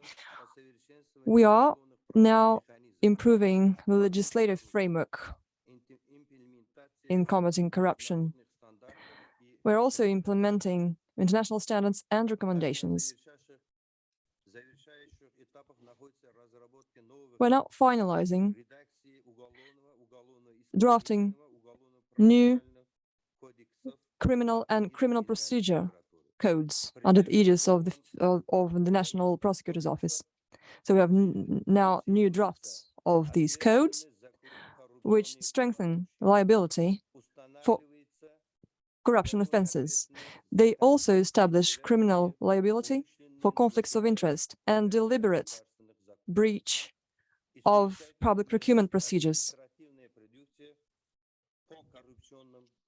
We also enhanced our administrative procedures with regards to corruption offenses, increased statute of limitations, and also made punishment for corruption offenses more severe. We also established a clear list of corruption offenses, identified a list of people who can benefit from immunity in criminal proceedings, and also established a clear criminal procedure with regard to these persons. We're also attaching great importance to improving the functioning of the prosecutor's office and other enforcement structures and bodies. We're improving coordination of efforts of different bodies, such as Anti-Corruption Agency. We have come up with procedures and mechanisms for the National Anti-Corruption Agency of how to deal with corruption offenses and investigations. We're also combating money laundering and financing of terrorism. Our prosecutor's office also amended the law on bank secrecy. We've improved the mechanism of granting access to investigators to data that are qualified as bank secrecy. As a result, we now have better access to the databases of central bank and to the information on bank accounts. We also organize coordination meetings in order to improve operational activities of our bodies on the pre-investigation stage and also in the framework of other stages of criminal proceedings, also with regards to predicate offenses. Corruption offenses are considered in our country as the gravest type of crime. We've analyzed and assessed judicial practices together with the Supreme Court As a result, various provisions have been improved. For example, the one on confiscation and seizure and recovery of of proceeds of corruption. We also established a clear procedure for carrying out of financial investigations, improved the procedures for demand for information and mutual legal assistance and asset recovery. We managed to recover some $20 million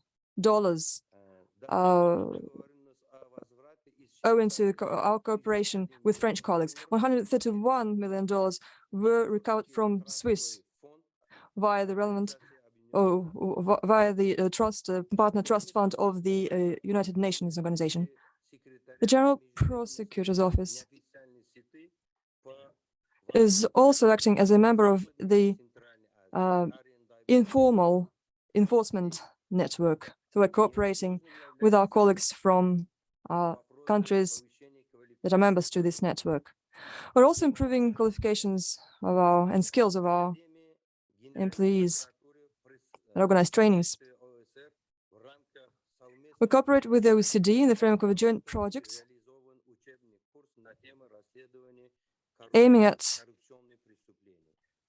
publishing a professional course on the investigation of corruption offenses. This course is meant for those who work in the General Prosecutor's Office, prosecutors, for national security services, and also for those who work in the agency, in the Anti-Corruption Agency. We also have courses that were developed on the basis of relevant simulation models, and these are meant to improve investigation skills of our investigators. According to our new strategy, our country will further enhance the legal framework in order for our General Prosecutor's Office to become as autonomous and independent as possible, as efficient as possible. We are now working on new draft law on Prosecutor's Office, taking on board international principles and taking into account relevant international standards with regards to prosecutorial activities. I'm also going to establish new mechanisms of public control over General Prosecutor's Office. We're going to improve the mechanisms of appointing of prosecutors and their career promotion, and put in place joint mechanisms to improve transparency of the activities of the Prosecutor's Office. We extensively use information technologies, and we will do it in the future as well, and also involve civil society in our work. Dear colleagues, I would like to stress that we actively take on board the recommendations of the Anti-Corruption Network and his action plan when working on various provisions and documents in the framework of our anti-corruption strategy. I'm convinced that we are going to further enhance our professional cooperation with the OECD, and as a result, we'll make ever more progress in combating corruption. Thank you for your attention. Thank you. So plenty of news from Uzbekistan. Let's go to Kyrgyzstan. Mr. Ulukuban, you also, let's say, your country engaged in a series of criminal substantial and procedural changes, and also other legislation which impacted the work of the law enforcement authorities. What are your views on the results achieved, and what were the problems which you faced until now?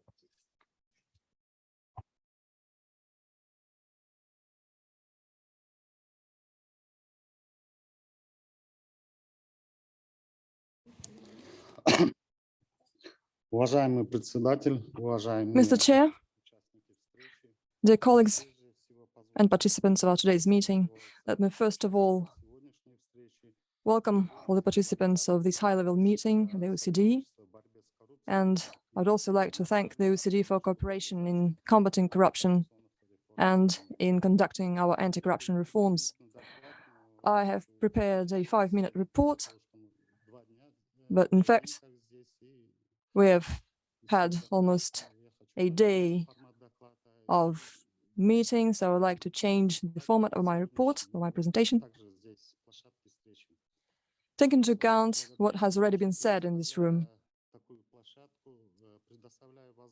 It's really great to benefit from such a platform for dialogue, to share experience with other states.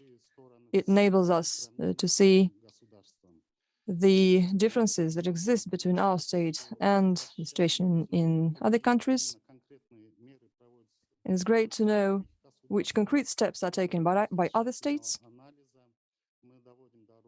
We assess the work done in other countries, look into their experience, and take all this into account when drafting our law and legislation. So, what really is of interest to us is innovations, new measures that improve business climate, make our economies healthier, increase budget revenue, and also improve respect for the rights of businessmen, and also in the area of fighting against corruption. In fact, corruption is an evil that keeps adapting to new realities. It keeps developing, and our task is to prevent corruption offenses, detect corruption in a timely manner. Corruption is very hard to identify and to detect sometimes. And the less progress we make in this field, the more the shadow our economy will be.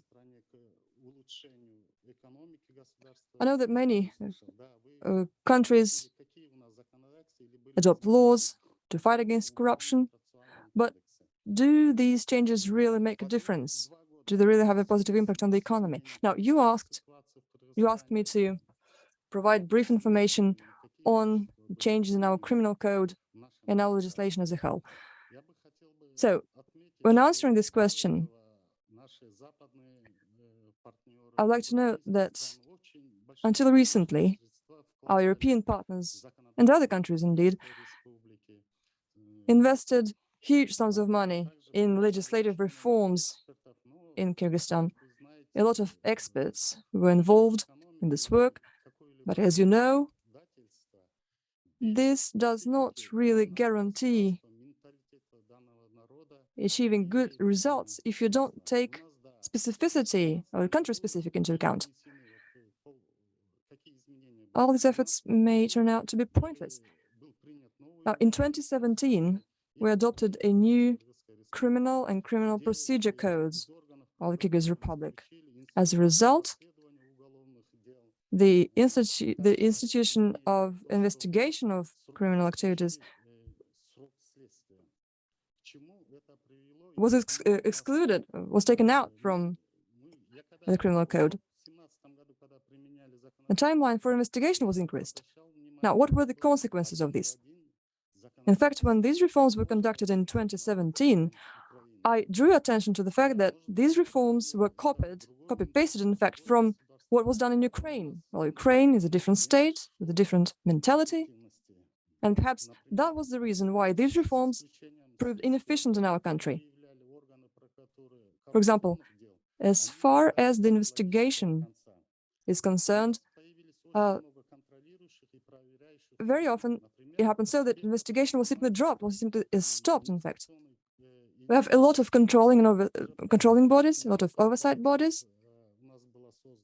We've set up financial police, anti-corruption service.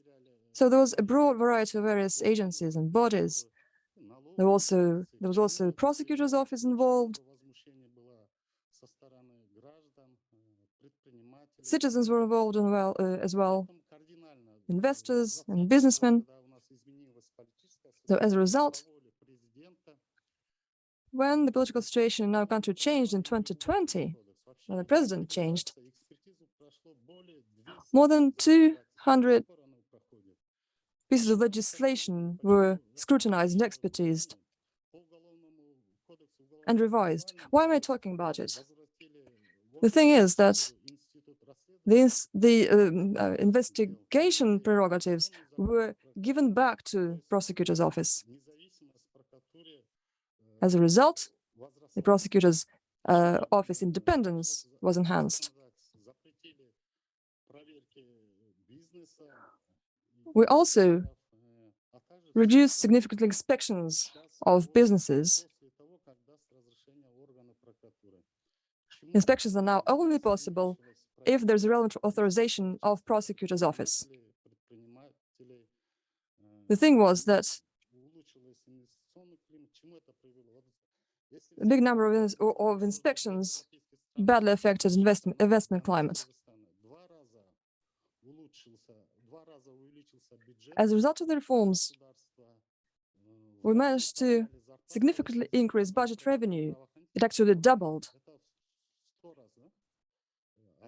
Salaries of those who work in law enforcement bodies were increased significantly.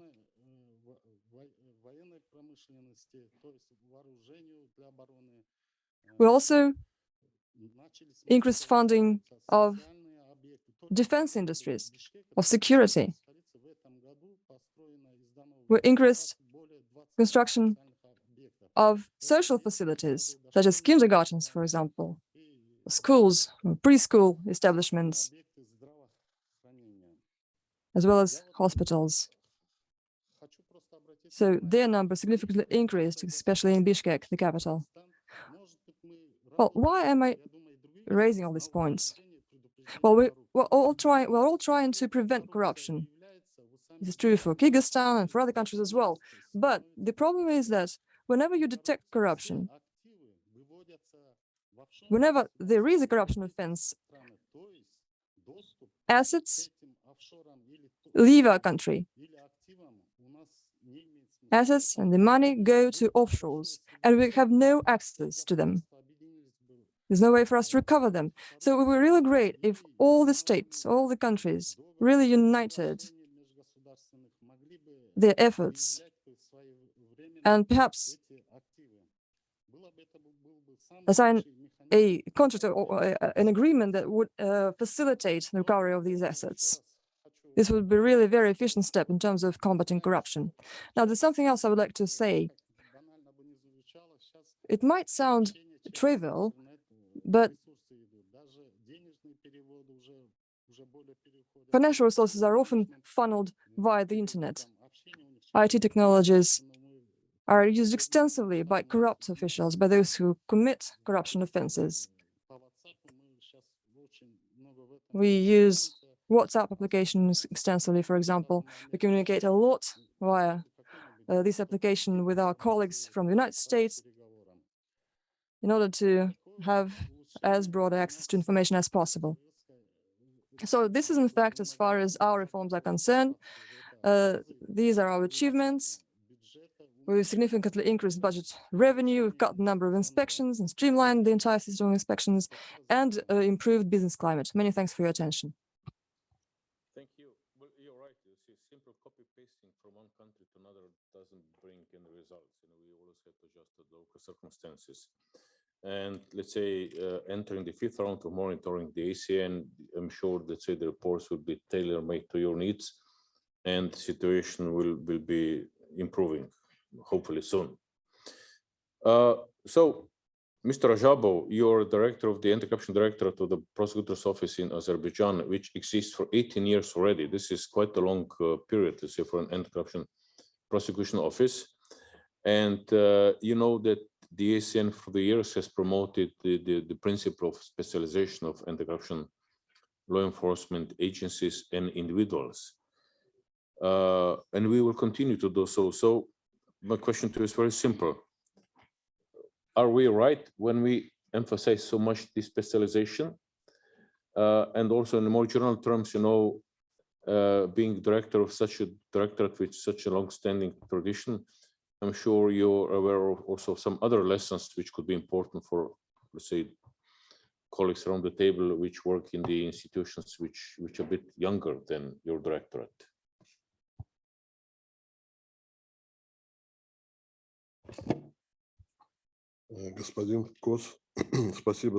Mr. Kos, thank you for the possibility to speak and for an interesting question. First of all, I would like to know that corruption is an important problem, not just for our region, as it has already been said, it's a global problem. Over the last 20 years, from the moment that the Council of Europe Convention and the UN Conventions were signed, we have observed a deepening understanding of the problem on the national level, and we obviously face corruption challenges in Azerbaijan as well. And for this reason, the fight against corruption is one of the priorities of the development strategy drafted by our authorities. In 2004, the main department for the fight against corruption under the auspices of the General Prosecutor's Office was created, and we have been putting increasing effort into this work. We are trying to build a system that would reflect today's standards on a number of issues, including human rights. Of course, it takes time to build. When we are facing challenges, we always look to our partners, to other countries, to the experience of international organizations. The best practices are very important for us, especially the work done by ACN in the fight against corruption. It has helped us improve our legislation and increase our capacity. We know that we cannot just copy good practices from our neighbors. This process has to be balanced for these norms and laws to work correctly. We must interpret them correctly, transpose them into the national legislation and enforce them.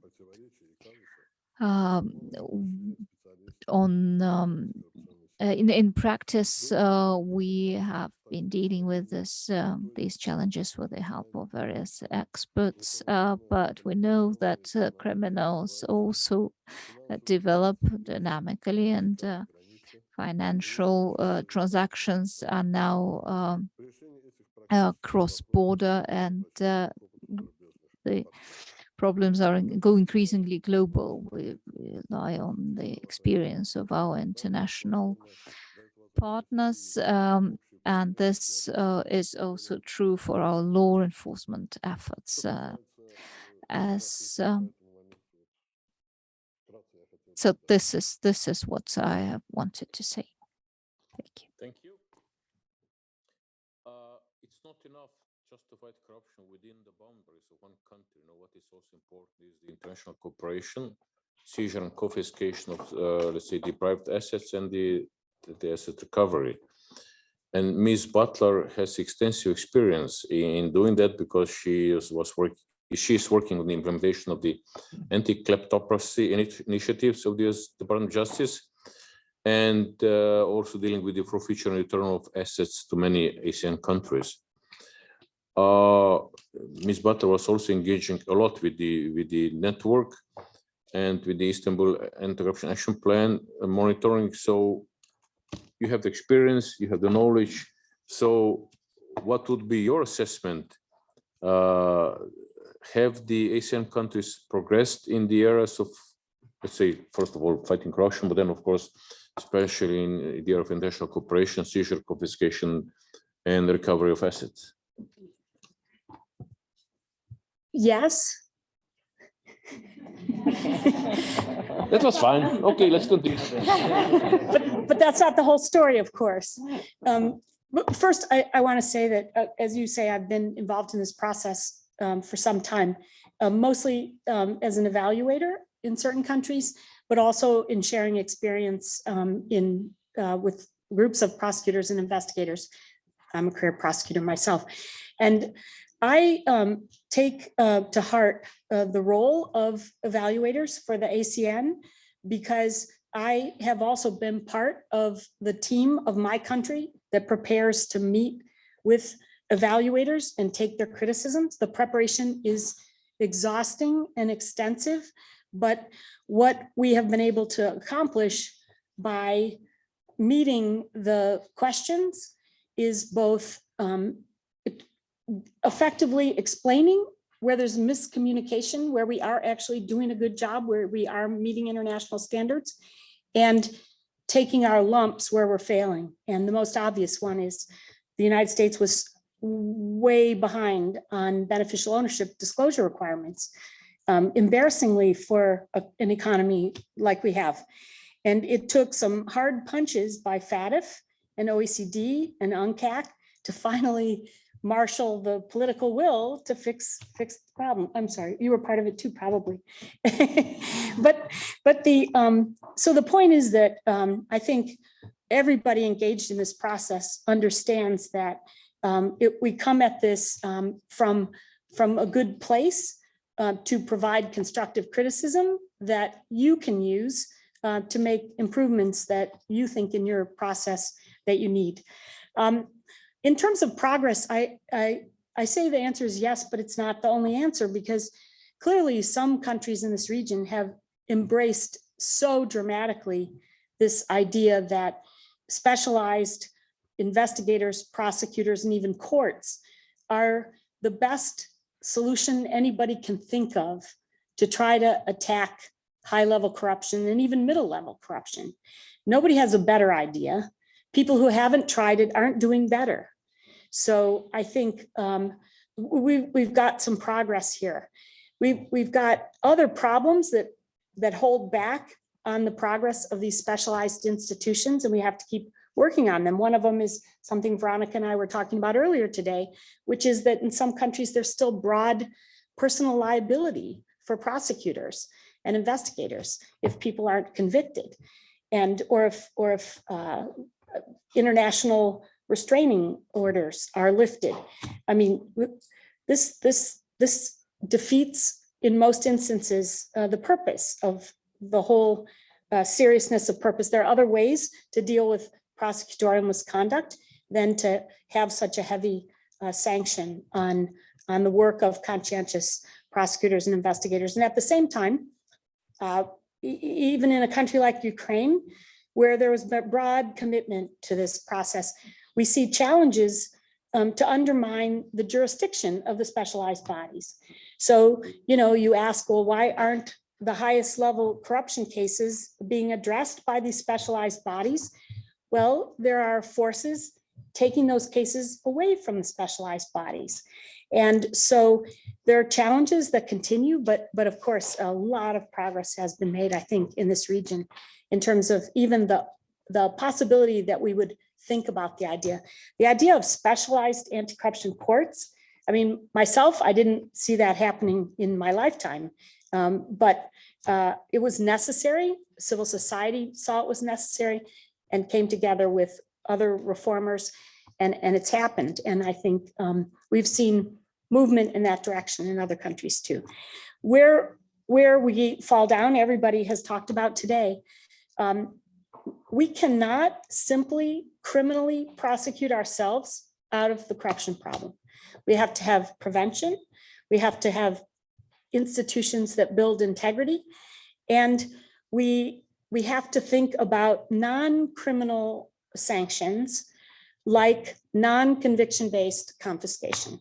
I think I wasn't a big believer in confiscation when I was a domestic corruption prosecutor for a long time in the United States, because frankly, most of the time the bribes are pretty small.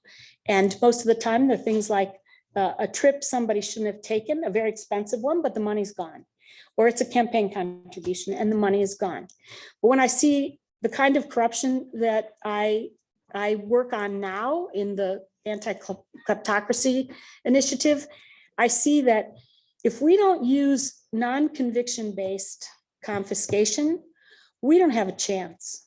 We don't have a chance because the proof burdens are lower. We can still ensure the rights that the European Convention, and in my case, my Constitution, requires, because we still can create those procedural safeguards. And the reality is that we've got to be able to hold people accountable, not just with the stigma or sentence of a criminal conviction, but by taking the profit out of corruption. And I'm proud to say that with the small staff I have of about 20 lawyers, we've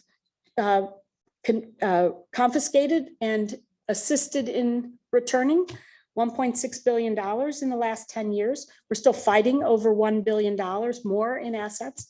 And we're still trying to negotiate the return of some other assets. One of the wonderful things that happens if kleptocrats think that you are committed to using all the tools you have in your law to get to the result is sometimes they give up, or sometimes they don't claim.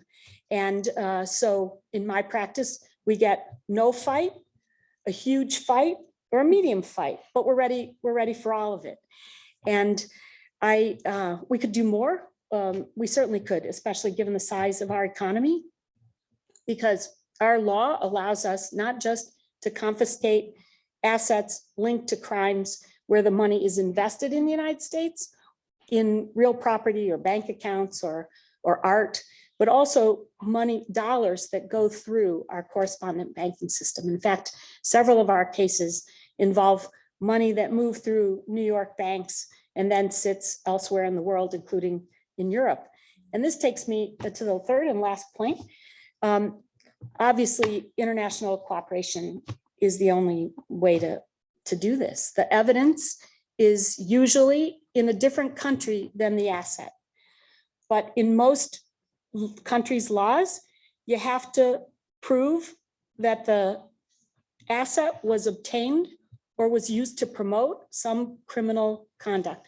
So I need the prosecutors in Azerbaijan and Kyrgyzstan and Uzbekistan to help me prove the embezzlement. I can show the tracing. That's the easy part.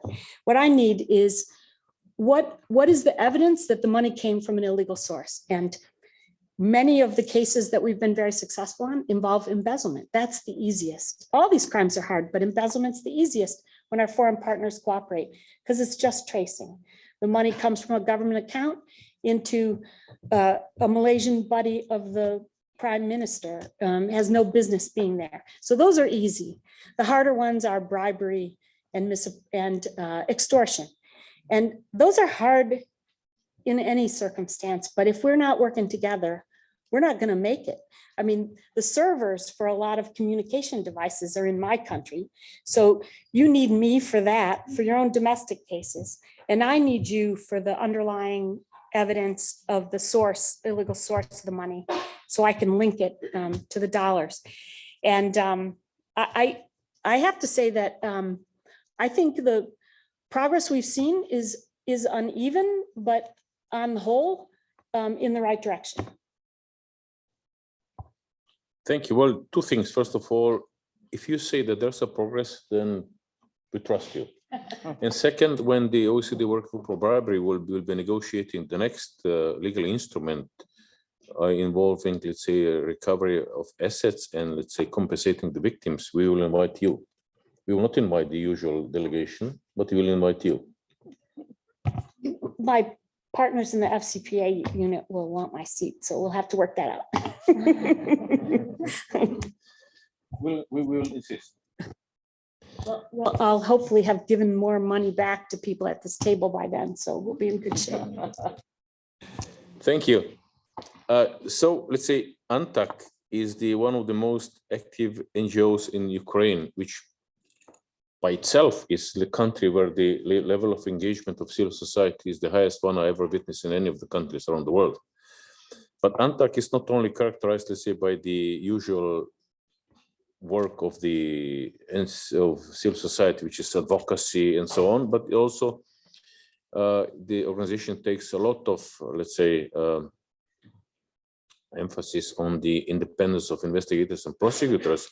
And by doing so, the level of cooperation between your organizations, the civil society organization, and the investigative and prosecutorial bodies in Ukraine reached an unprecedented level. And my question to you is very simple. How did you get there? How did you make, let's say, the investigators and the prosecutors to trust you so much?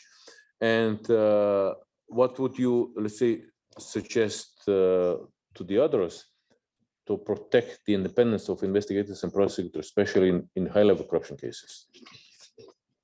Oh, well, thank you. I will tell more about our experience, but first of all, let me note one important thing. I think we are today be able to sit here and to have such peaceful world discussion because of work of Ukrainian armed forces.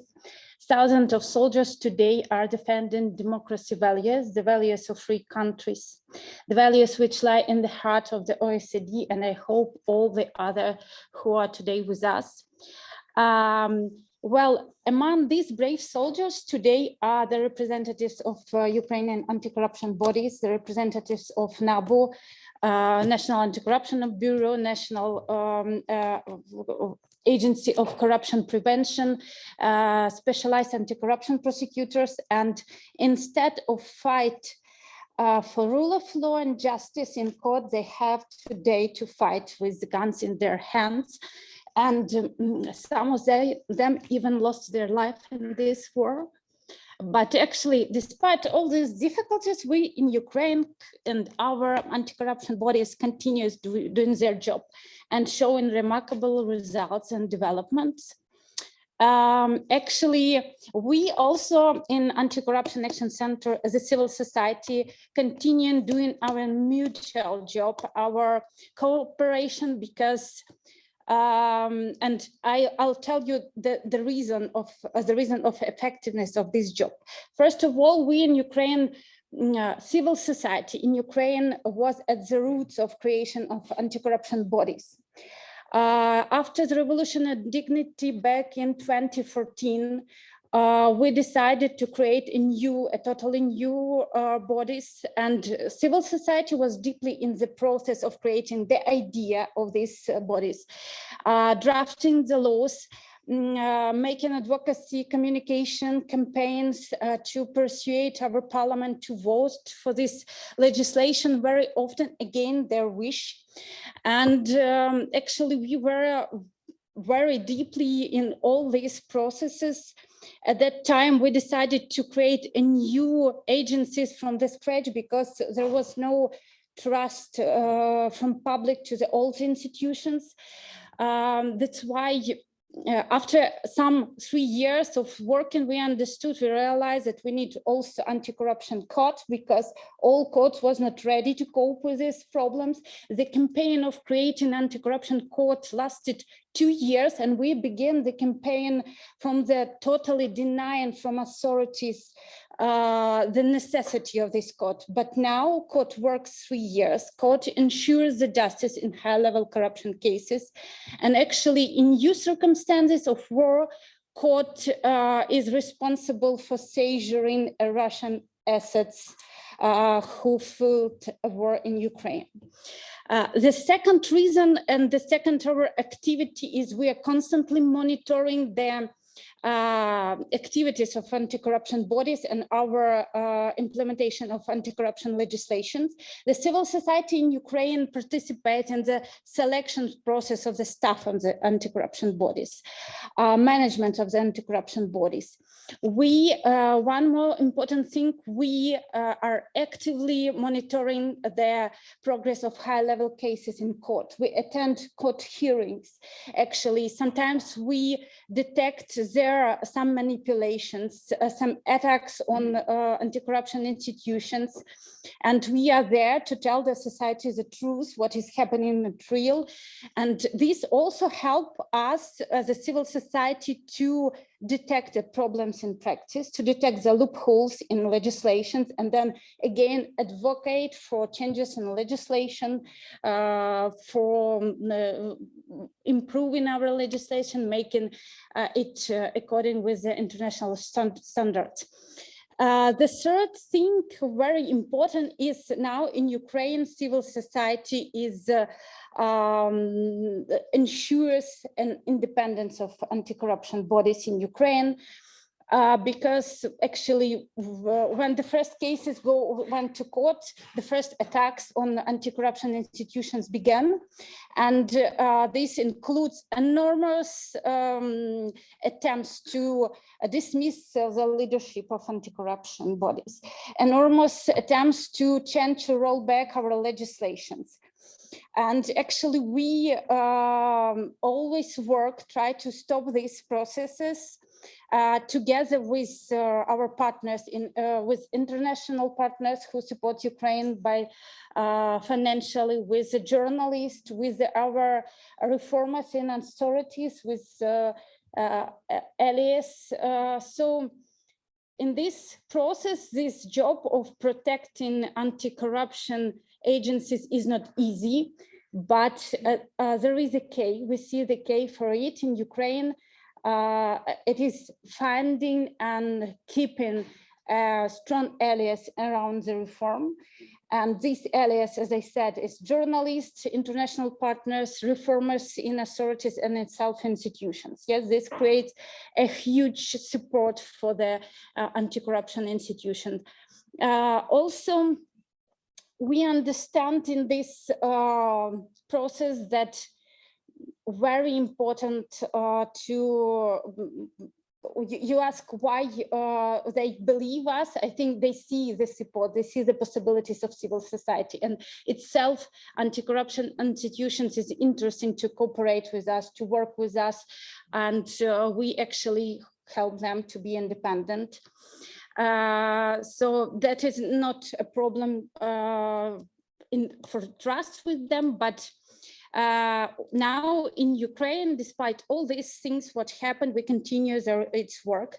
We, with all these actors, we play like an coordinated orchestra, which help to support the anti-corruption bodies. One more important thing, we, before the Ukrainian invasion, we all heard a speech of Russian President Vladimir Putin.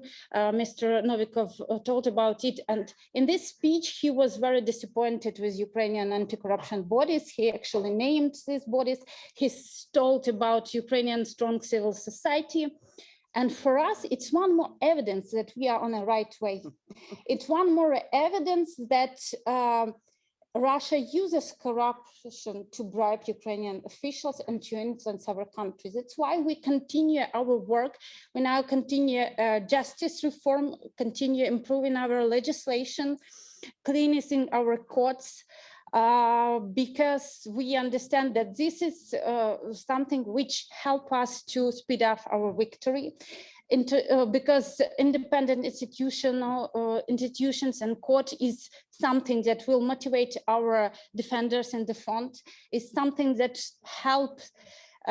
will help us to turn back our refugees to Ukraine. And we will not stop do this despite all the struggles that Russia brings to our land.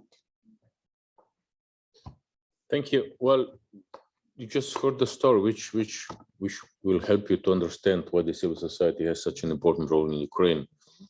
And to say I'm witness of that too. I've been part of the selection process for the new head of Specialized Anti-Corruption Prosecution Office, which was the worst experience of my life. It took more than 1.5 years.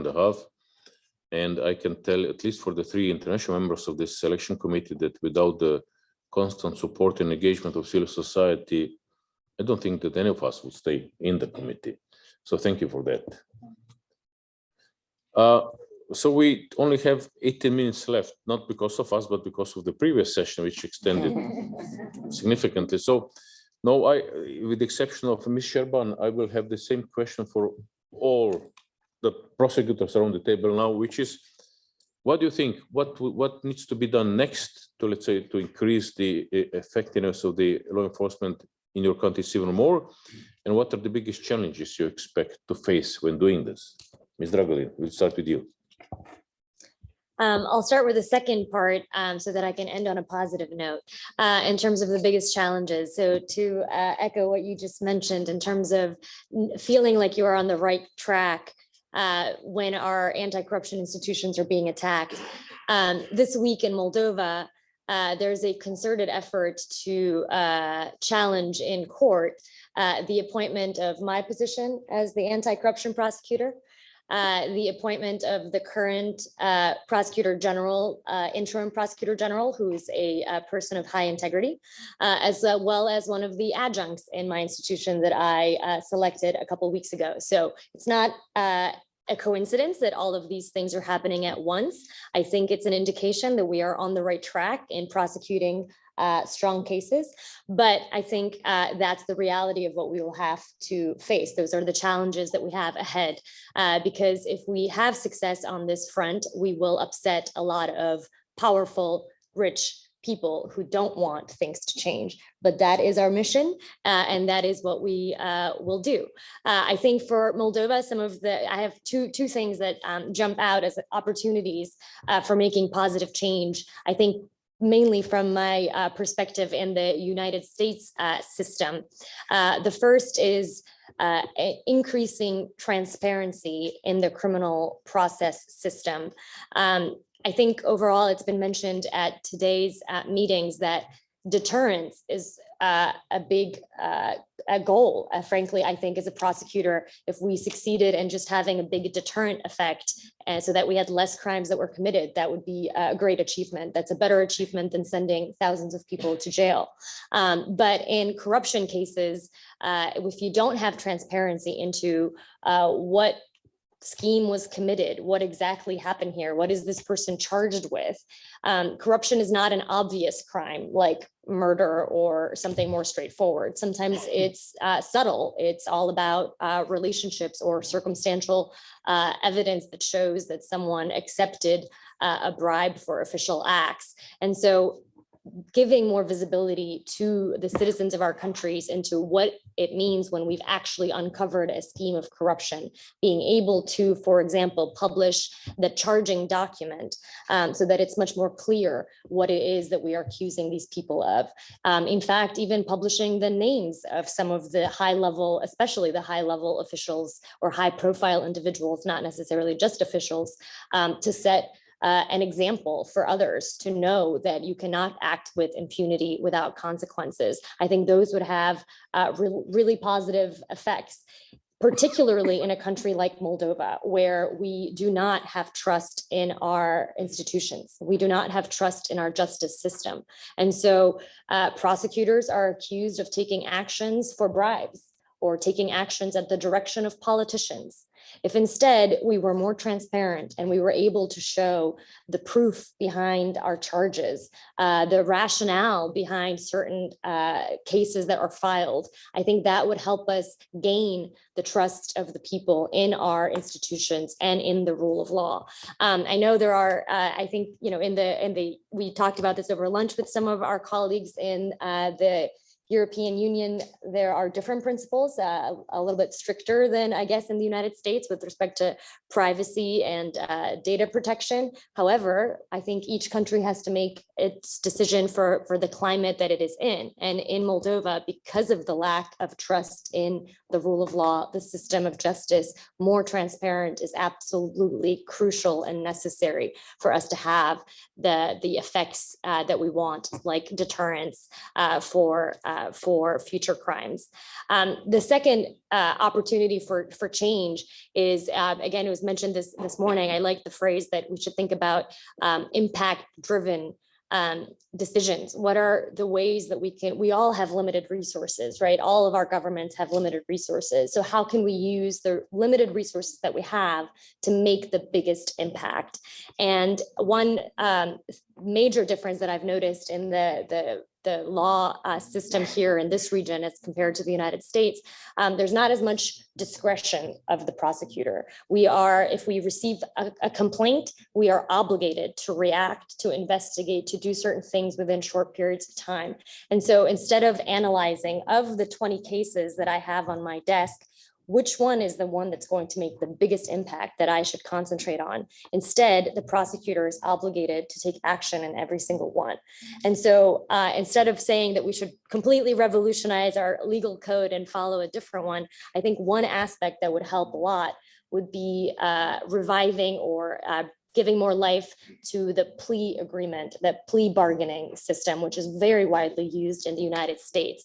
But I think in Moldova, although it exists in our legal code now, there are efforts to modify it to make it a much more attractive option for people. So I think that for prosecutors would give us the ability to give a good plea offer to low-level corruption cases where we could then save resources and not have to spend all of the resources to go to court. It would more importantly help us build the complex schemes against the most culpable actors. I think we all, as practitioners, as prosecutors, investigators, and I'm sure as the experts in this room, also know that the most culpable, the highest level corrupt actors are the most careful. They insulate themselves. They are not the ones that are going to hand a bag of cash over to someone else. They have others who do it for them. So the only way we will ever reach the top of the pyramid is through the cooperation of the mid-level or lower level people that are involved in those schemes.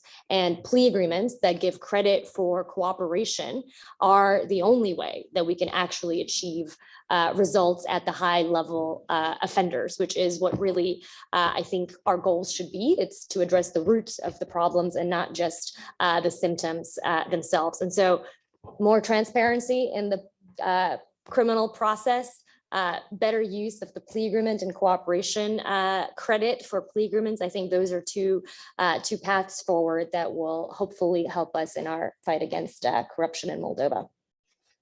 Well, thank you so much. You mentioned something very important. That is, let's say, due to exceptionally difficult situation which Moldova is now, of course, you will have to apply tailor-made solutions, which will, of course, they will still have to be in accordance with the basic human rights.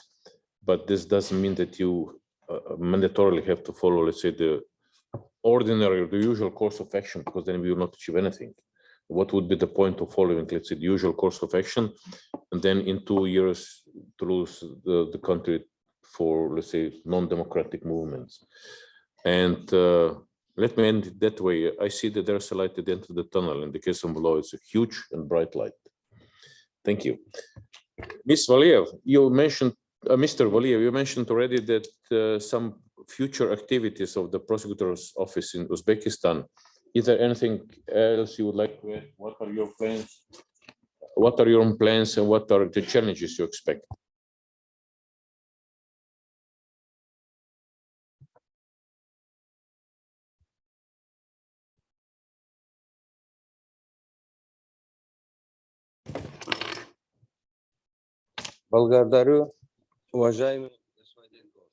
Many thanks, Mr. Ghosh.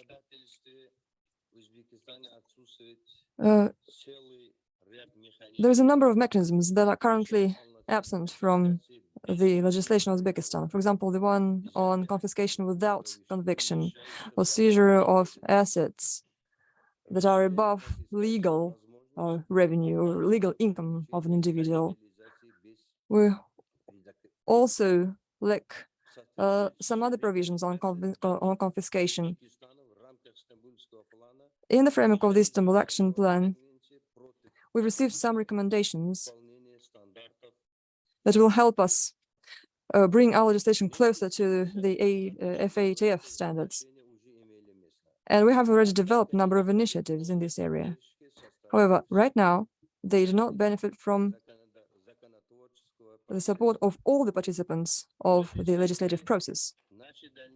As a result, we are planning to promote these standards and to continue the work aiming at adopting them.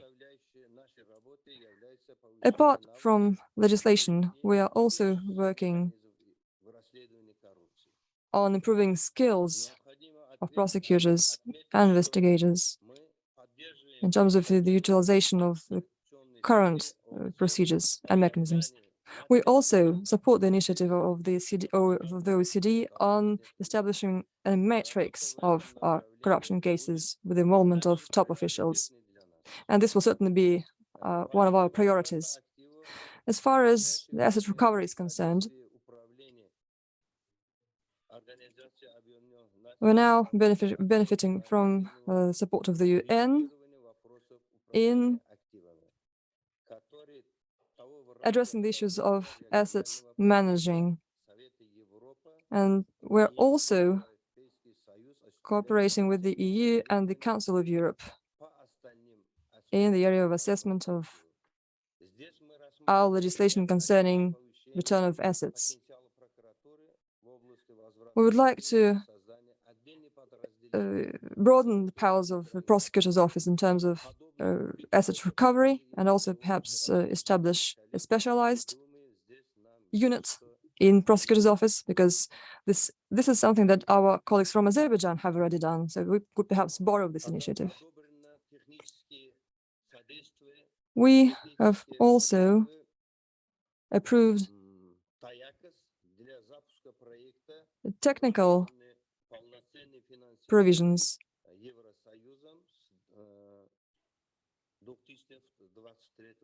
in the framework of a project which is funded by the EU that also aims at enhancing our anti-corruption efforts. Thank you for your attention. Thank you. So we only have 6 minutes left. So, Mr. Kuban, anything new planned in Kyrgyzstan? What do you think? What will be the problems? Short, please.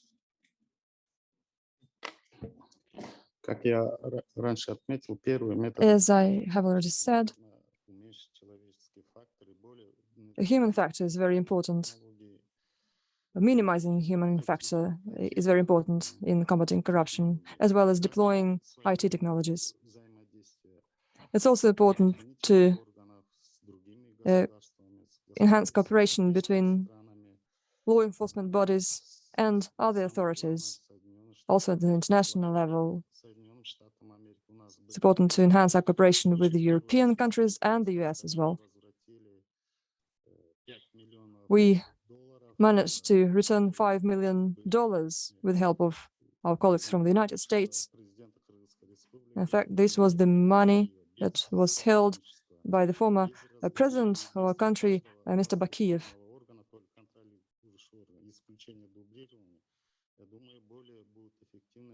I also think that we need to eliminate increase the efficiency of functions of our bodies and avoid parallelism. The independence of anti-corruption bodies is very important.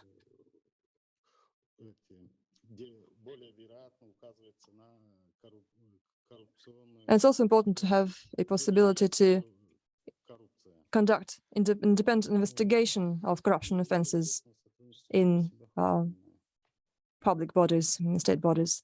And of course, cooperation should also be enhanced. Thank you. Thank you. Mr. Rajabu, what's coming up in Azerbaijan?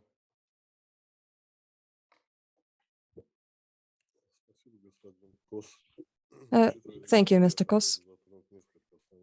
I'd like to touch upon a couple of points. I'll try to be brief.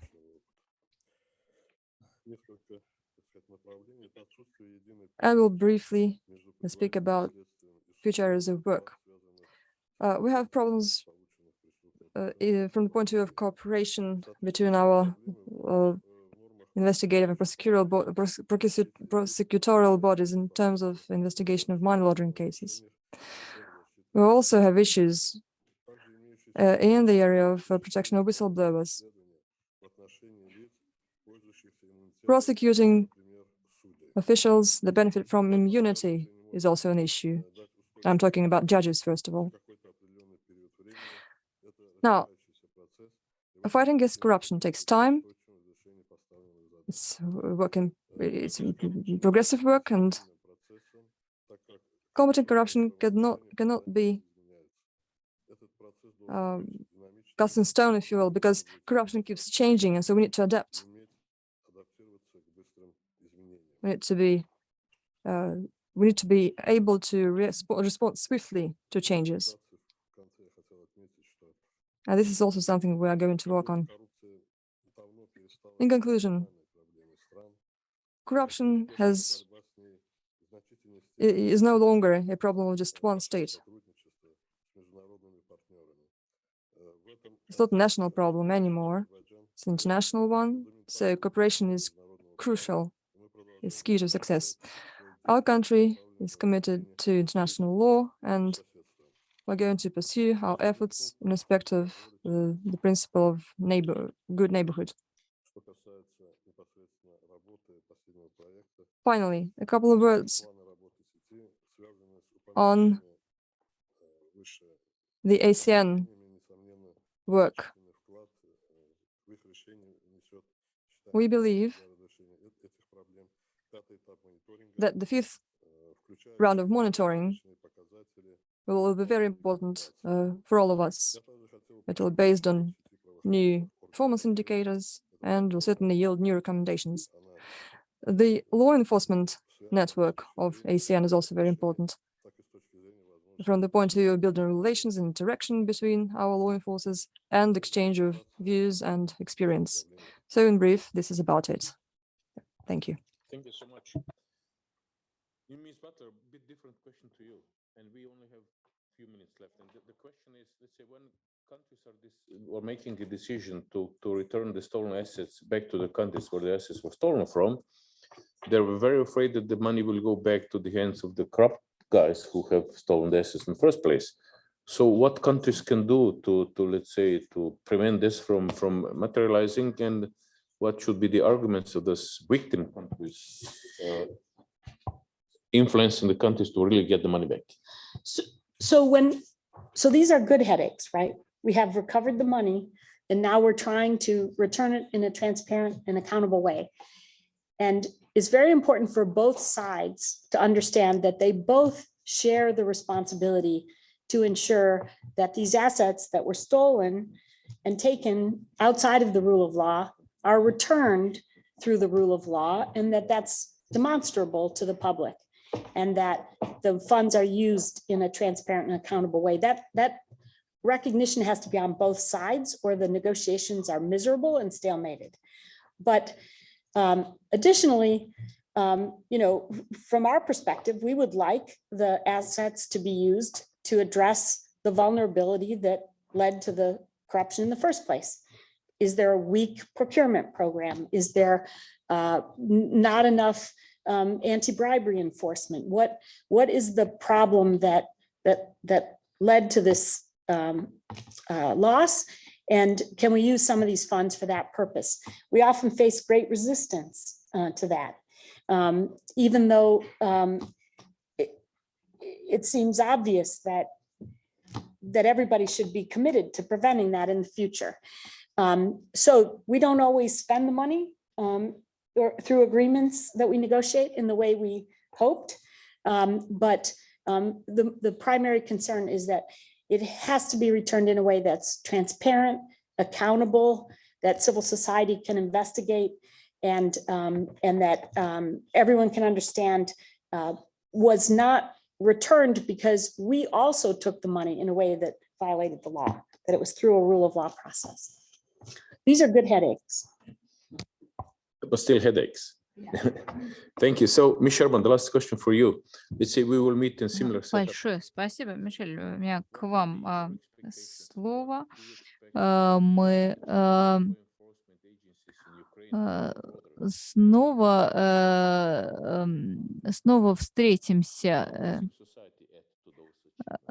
встретимся через несколько лет и будем обсуждать результат нашей работы, как гражданское общество на это смотрит. Мы будем продолжать работу, но я рассчитываю на то, что мы станем примером не только для региона, но и для всего мира через несколько лет. Это наша основная задача.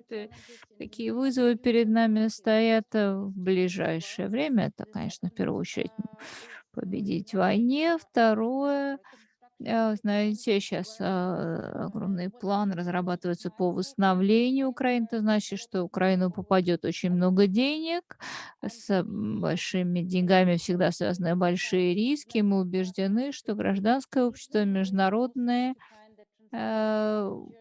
наши партнеры должны вместе работать над тем, чтобы прозрачно шел этот процесс и чтобы эти деньги пошли по назначению. Вы совершенно правы. Действительно, понадобятся миллиарды долларов на то, чтобы страну восстановить и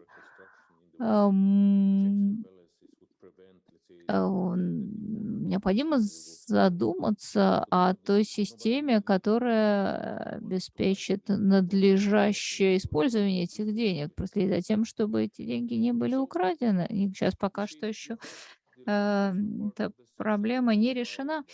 Ну что ж, наша сессия была посвящена проблеме.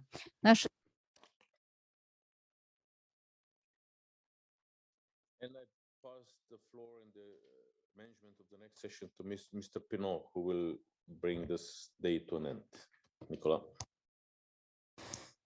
Thank you, Drago.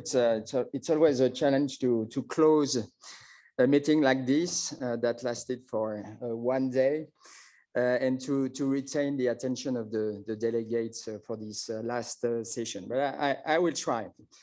So during the preceding 3 sessions, we have heard heads of corruption prevention and enforcement agencies from civil society, from business leaders, as well as from international donor partners, confirming their commitment to step up the fight against corruption in their countries by putting policies into real action. So it was very good. And for the OECD, obviously, we are very happy because we heard today really statements supporting the work that ACN is doing. And I want really to congratulate the team, Olga, Rusudan, and the colleagues. The participants, they first stressed that performance indicators for the 5th round of the Istanbul Action Plan, as well as the key performance indicators for the regional outlook, will provide new and strong tools that will help countries really to focus their anti-corruption policies on impact. And I think that was an important support to gather today.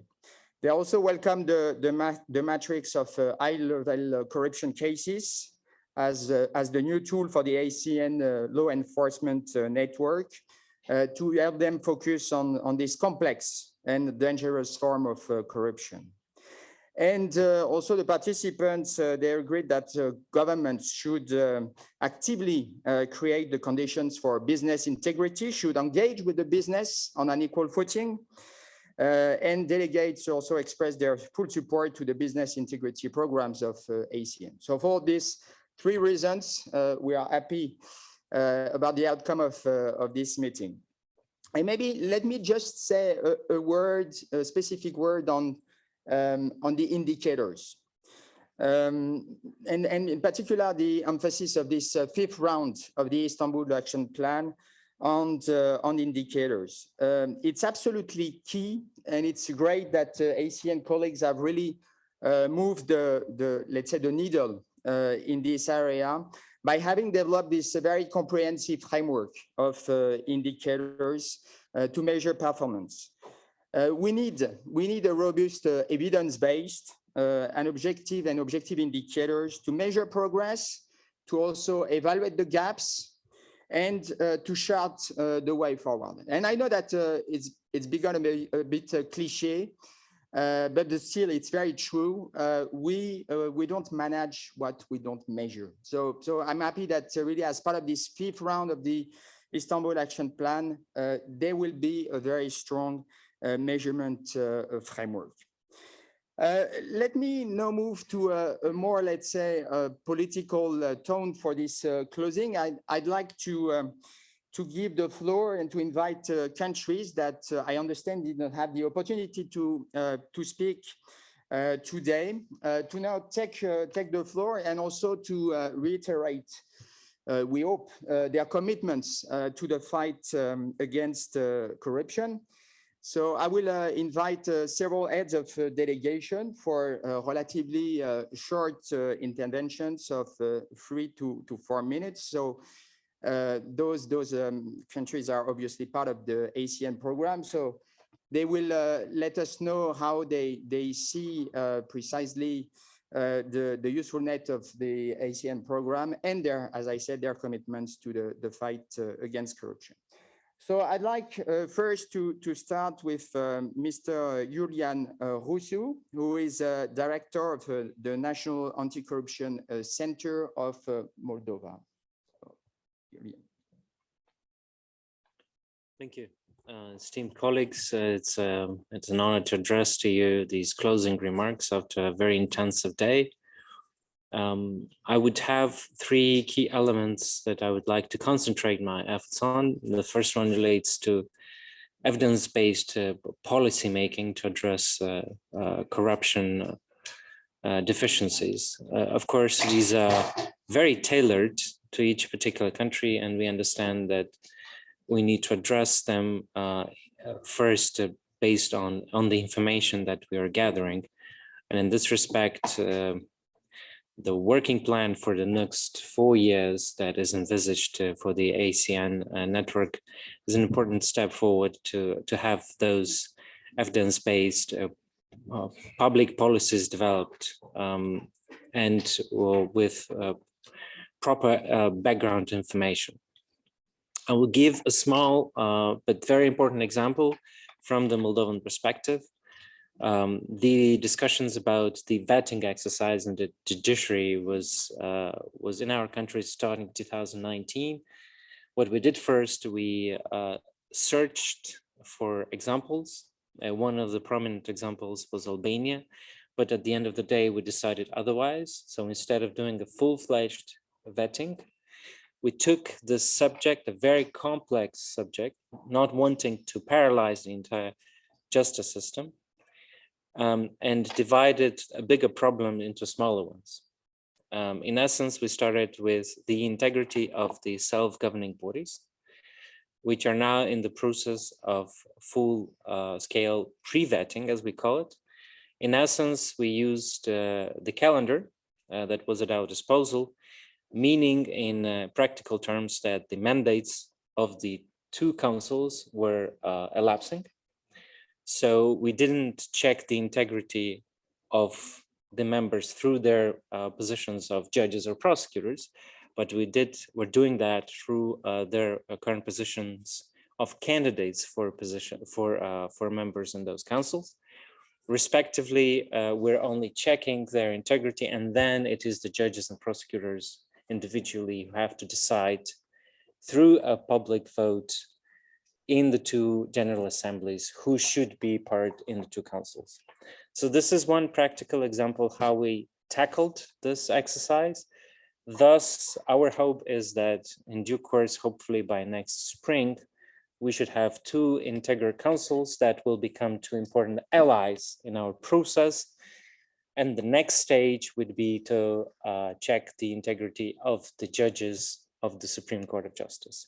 So it's another piece of the puzzle that we're extracting without endangering the integrity of the entire justice system. It is based on the constitution that the Supreme Council of Magistracy decides on the career of any judge, including of the Supreme Court of Justice. So this is the second stage we're envisaging. The third one being the rest of the actors in the system, and it will also entail a final decision of the two self-governing bodies. So this is a practical example how we used our internal but also external evidence to shape public policies. We intend to do so in the years to come. I'm speaking also from the experience of our esteemed colleagues from the Ministry of Justice that have been taking an important effort. I myself was part of the team for a short time. A second important element that is being highlighted in the next years to come is anti-corruption through law enforcement. And I'll put it very simple.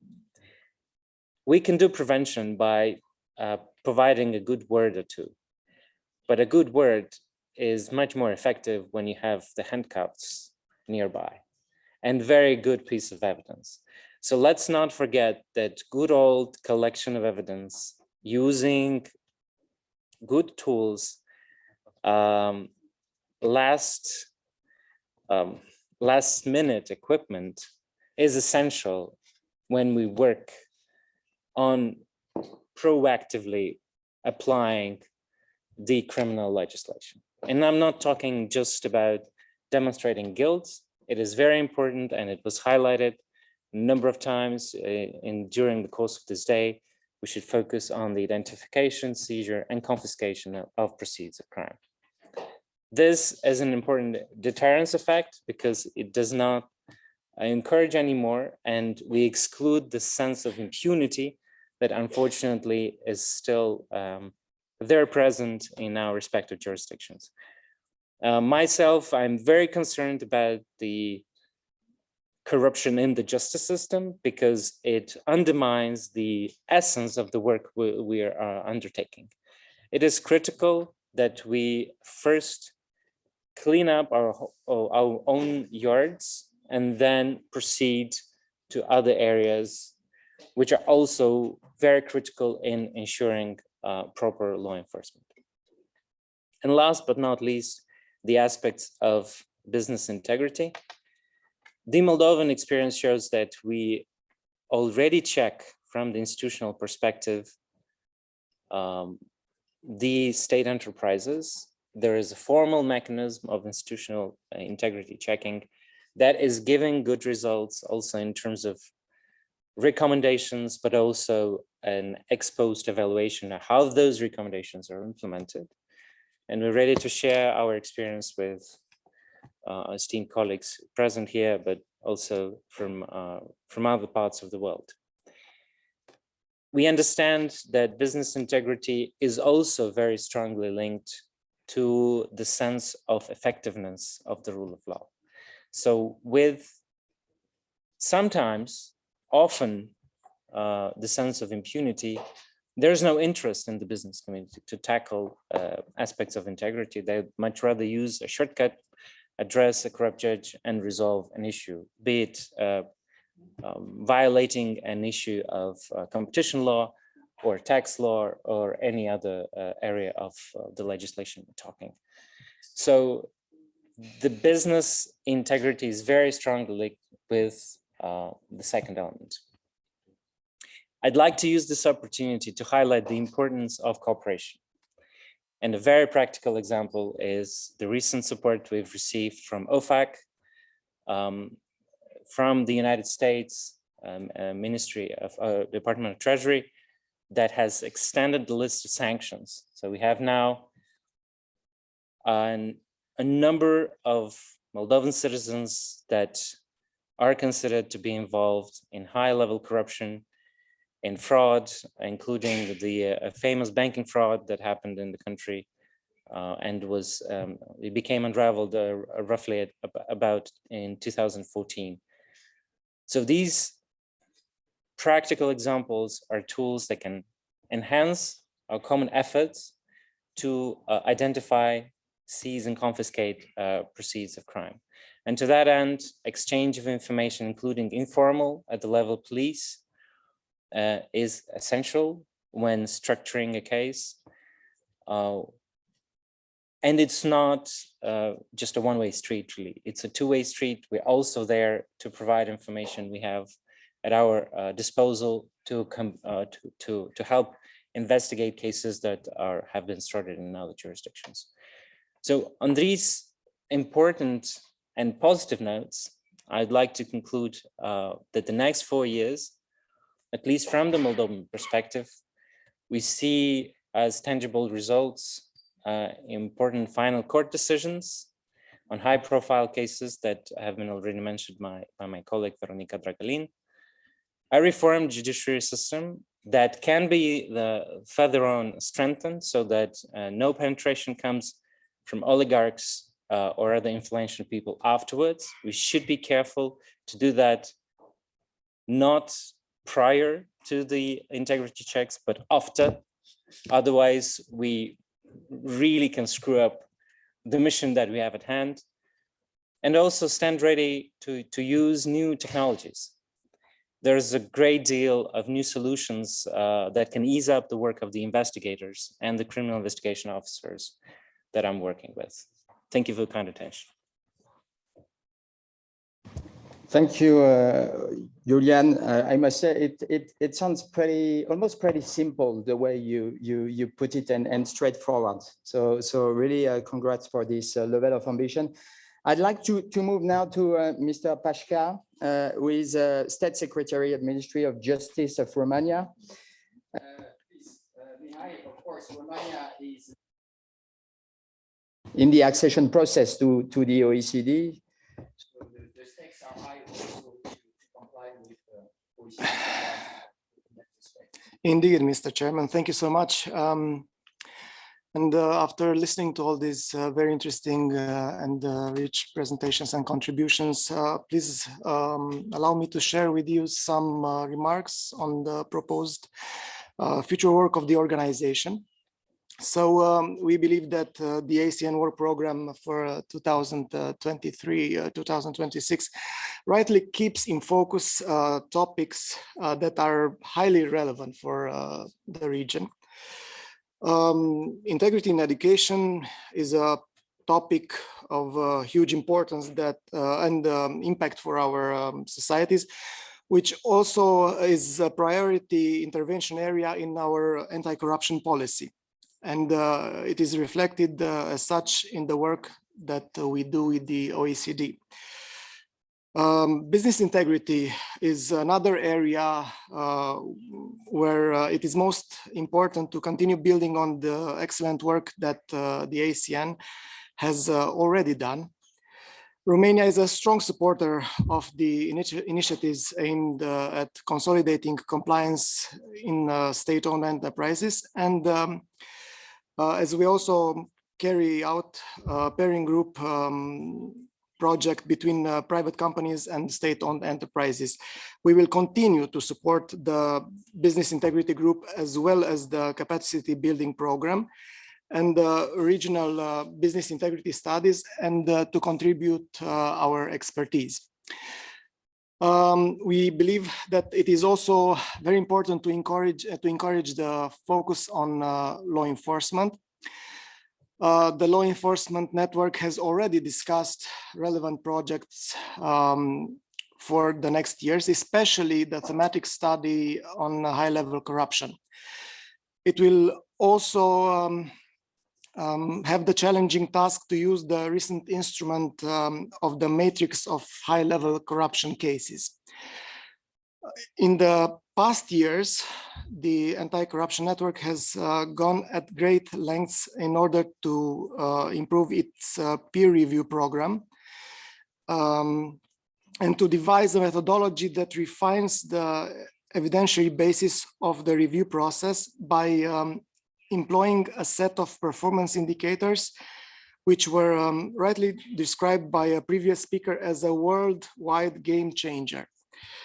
The time has now come to put this new methodology to work.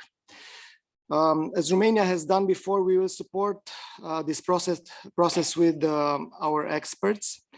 And we encourage the ASEAN member countries to engage substantively in the reviews.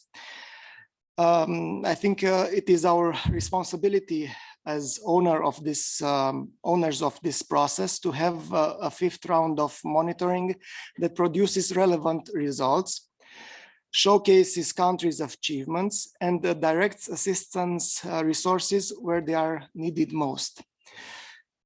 It is my pleasure to announce that the Romanian Ministry of Justice has initiated a government decision aiming to provide a new voluntary financial contribution to the ASEAN budget. I would take this opportunity to remind and encourage participants to consider the 2016 fundraising strategy when allocating resources for the anti-corruption activities. In concluding, Romania reiterates its dedication to the Anti-Corruption Network, which is even more relevant for us in the context of the accession process to the OECD, as you already mentioned. And we stand fully ready to support the projected activities with our resources and our entire expertise. Thank you so much for your attention. Thank you, Mihai, and thanks for your support to the ACN program. But please count on the support of the OECD Secretariat to really help you, support you in this accession process, be it on the legislation compliance enforcement. So you mentioned also SOEs. We have a large body of work on SOEs, integrity in SOEs. So please count on the Secretariat of the OECD. Thank you so much. We plan to. Thank you so much. I would like now turn to Mr. Arman Hasenov, who is Chief of Staff of the Anti-Corruption Agency of Kazakhstan. Please. Благодарю, господин Пино. Уважаемые дамы и господа. Thank you very much, Mr. Pinot, ladies and gentlemen, dear colleagues. On behalf of our agency, I am glad to speak here before you. Our head, Mr. Bektinov, could not be present here today. And the reason is that we shall have an anticipated presidential election in Kazakhstan. But I would like to thank OECD for inviting us here today. We are glad to be able to exchange our ideas and experience. We are fully committed to continue this work to the lines drawn and the strategic plan for the next years. I would like to say a few words about the way we fight corruption after a pandemic. The tragic events in Kazakhstan were made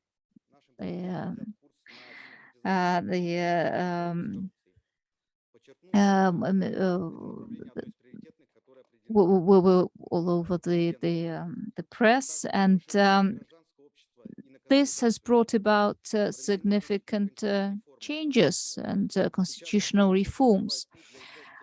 They now open the way to civil society to take part in managing the state. We introduce more self-governance.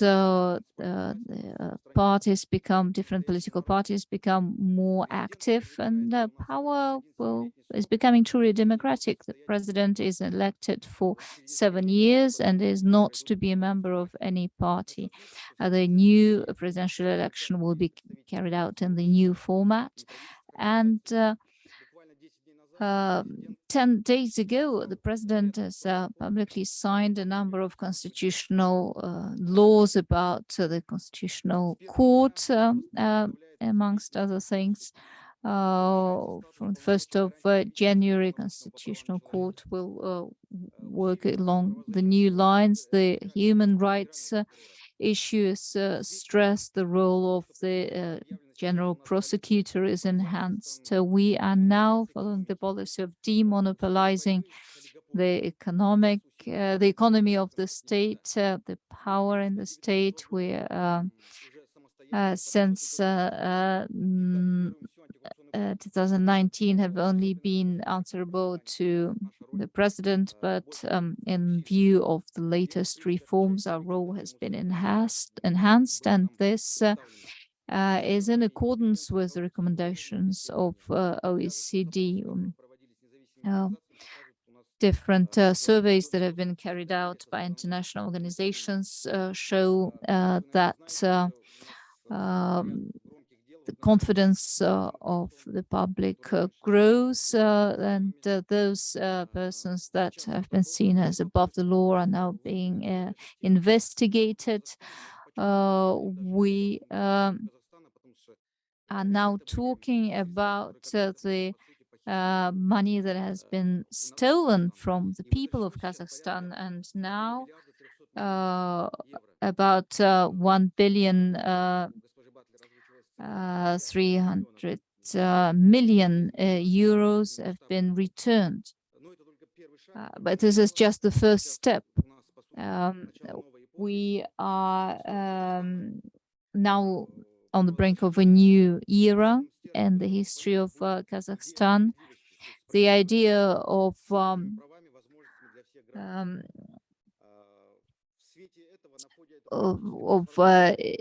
equality is in the fairness as being laid at the basis of the new state. We have rebooted the strategy of the country's development for the next 5 years. The 3 main lines: struggle against corruption, preventing corruption. And it has been mentioned today, it's important to have a pair of handcuffs handy. It's important to persecute corrupt officials. It's important that people should not want to be corrupt, that they should be afraid to be corrupt, and that they should be prevented from having an opportunity to be corrupt. So we are basing our work on OECD recommendations. I shall not go into details of what has been done and the follow-up to the 4th monitoring round. But today we're talking a lot about the future, about perspectives. And I would like to mention that we are now changing our criminal code, and we are introducing a new model. The main decisions of the investigating authorities will be coordinated with the prosecutor, and the prosecutor will be in charge of taking main decisions. We are introducing responsibility for unlawful enrichment, for the proposition of a bribe. We are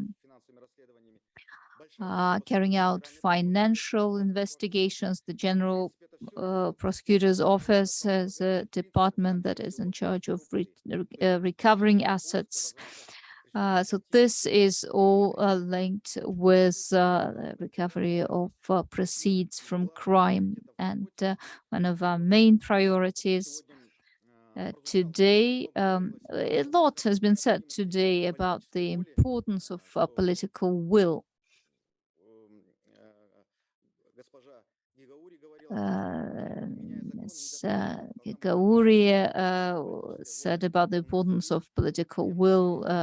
She said that legislation is not sufficient, and we do have this political will today. And Kazakhstan has been mentioned today as a participant of various international programs of monitoring. And I would like to mention that the Council of Europe has approved our accession to the Convention on Fight Against Corruption. We are a member of GRECO, the only Central Asian country to be a member of GRECO. We are working together with the UN, and would like once again stress our commitment to signing the OECD Convention. I would like to thank Ms. Krishnan for the visit that she organized, for the work we did together. We are open to dialogue, to cooperation. We have a proverb in Kazakhstan. If translated, it would mean that any burden is lighter if you carry it together. We must work together, and cooperating, we shall achieve good results. Thank you for your attention. Thank you, Arman. I'm not sure the translation of the proverb made full justice to the proverb, but I think the meaning was clear. I now like to move to Mr. Suleiman Sultanzoda, who is head of the Agency for State Financial Control and Combating Corruption of Tajikistan. Please. Thank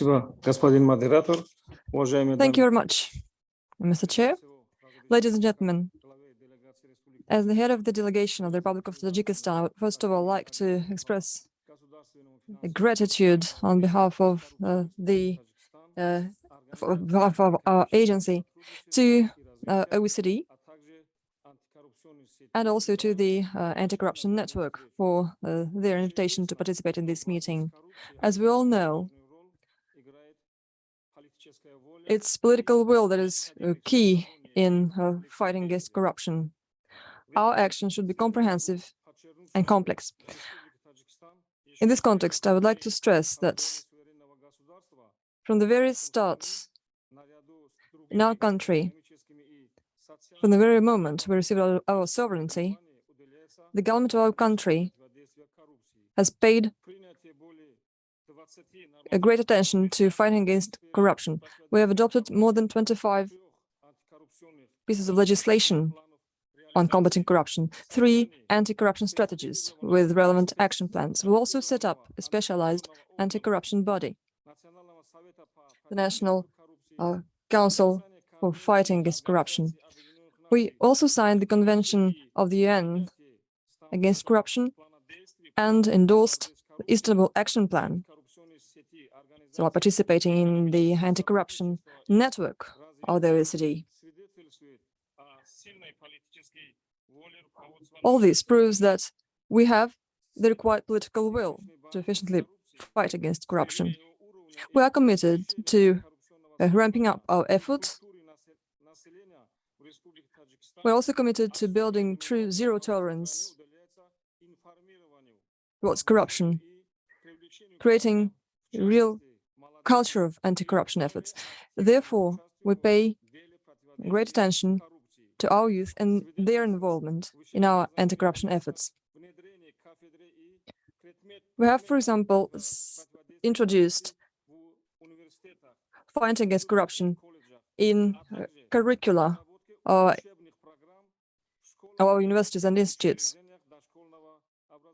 And there are also anti-corruption elements in the curricula of secondary education and preschool education.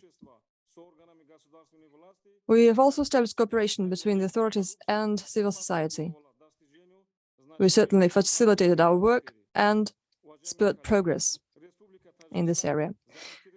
Dear colleagues, the Republic of Tajikistan is clearly committed to the implementation of the international standards in the area of combating corruption, the UN standards and the OECD standards. We are prepared to enhance our cooperation with international organizations and NGOs, especially in terms of the implementation of the Istanbul Action Plan.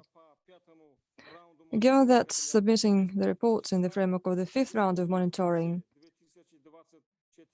is scheduled for our country to the end of 2024, we would like to receive assistance from the ASEAN in order to train those who work in our agency and also in other irrelevant bodies of our country in order to enhance their capacity. In conclusion, I'd also like to stress that our agency, which is in charge of anti-corruption efforts, believes that the suggested area of work program for the ASEAN is very timely and relevant. So therefore, we are ready to endorse the work program for 2023-2026. And we're also committed to do our utmost to implement this work program and achieve high quality results. Thank you for your attention. Thank you, Suleiman, and thanks for the support. And you mentioned this element of capacity building. This is obviously something that the OECD can help with, and this is clearly part of the ASEAN program. So without further ado, because we are running a bit of a time, I'd like to move to Madam Anna Aloshina, who is Acting Deputy Director, Corruption Prevention and Combating Bureau of Latvia. So please, Anna.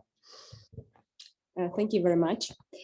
Dear colleagues, we have heard today a lot of recent conclusions to increase efforts to prevent and combat corruption in our countries, and especially with the support of OECD ASEAN network. For a new planning period, I personally encourage you to to all member countries to support each other in more practical way, to share the best practices, especially in investigating and prosecuting most complicated corruption cases, including foreign bribery and subsequent and related crimes like money laundering, fraud, and tax evasion. Therefore, Latvia welcomes the focus of work program and the activity to strengthen the fight against corruption through law enforcement. As you know, in the past, Latvia had low reputation with high risk to be included in the gray list as country with weak controls over national finance institutions, which could lead to money laundering. And here, I mean also the bribes which origins in OECD ASEAN member states. However, Latvia's success story in recent years shows that rapid reforms in all sectors is a key to efficiently and effectively fight corruption, and not only national level but also abroad. How we did it, and here I would like to ask with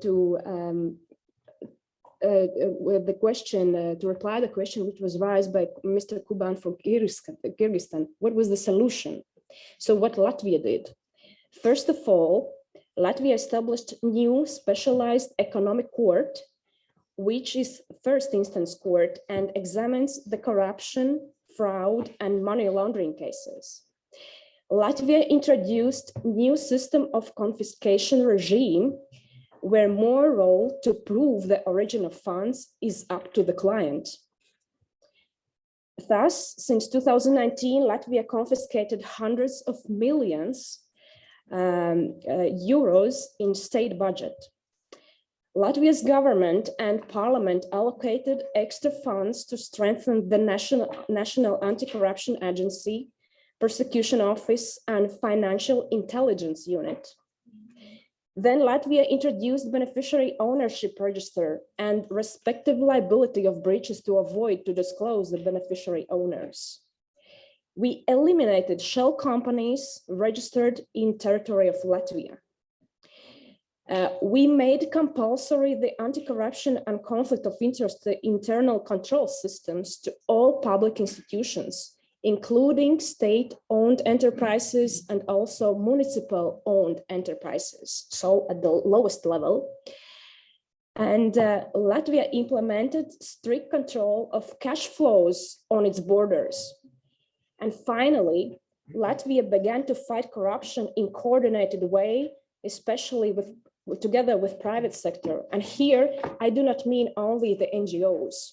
Here, I mean also our banks and financial institutions who help us to see whether public officials have some red flags or their bank accounts.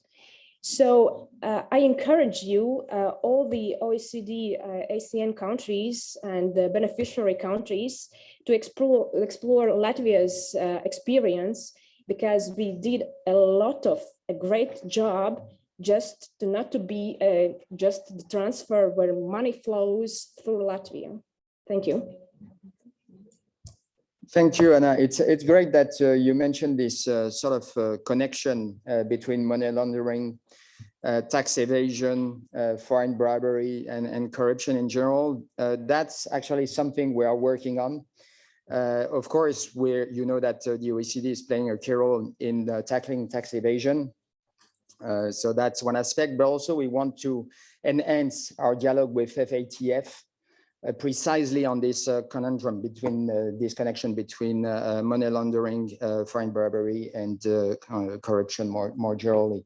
So this is very much something that resonates very well with the priorities that we have, and we want also the WGB to be working more closely with FATF more generally. So we'll stop there because we are, as I said, a bit of over time. So thanks a lot again to all the delegates for all the support. I think the results of this meeting really provide a very solid and robust foundation at the political level for the discussion that will take place tomorrow during the meeting of the ACN steering group and to approve the work program for 2023-2026. In closing, I would like really to reiterate that the OECD is there really to support the members, the countries that are in the process of becoming members, but also the partners of the OECD at large. Something that I want to insist is we want to work with also the non-members to really help them converge with towards the best practices, the OECD standards. So you can't count on us. I checked some quotes on anti-corruption to close this meeting, and there was this quote by President Biden. He was still a vice president, but he was addressing students in Romania in 2014, and he said, "Corruption is a cancer." And yes, it's a cancer. It needs to be treated, and this is where the Kazakhstan proverb probably is really useful. We need to treat it together. So let's join forces. The IOs, they have a role to play. The OECD has a role to play, but we want to work with all of you, the business, the partners in business, the civil society, the other IOs, the UN. The Greco, and of course, with the countries. So thanks again for your patience. Have a good steering group meeting tomorrow, and we'll be in touch. Thanks.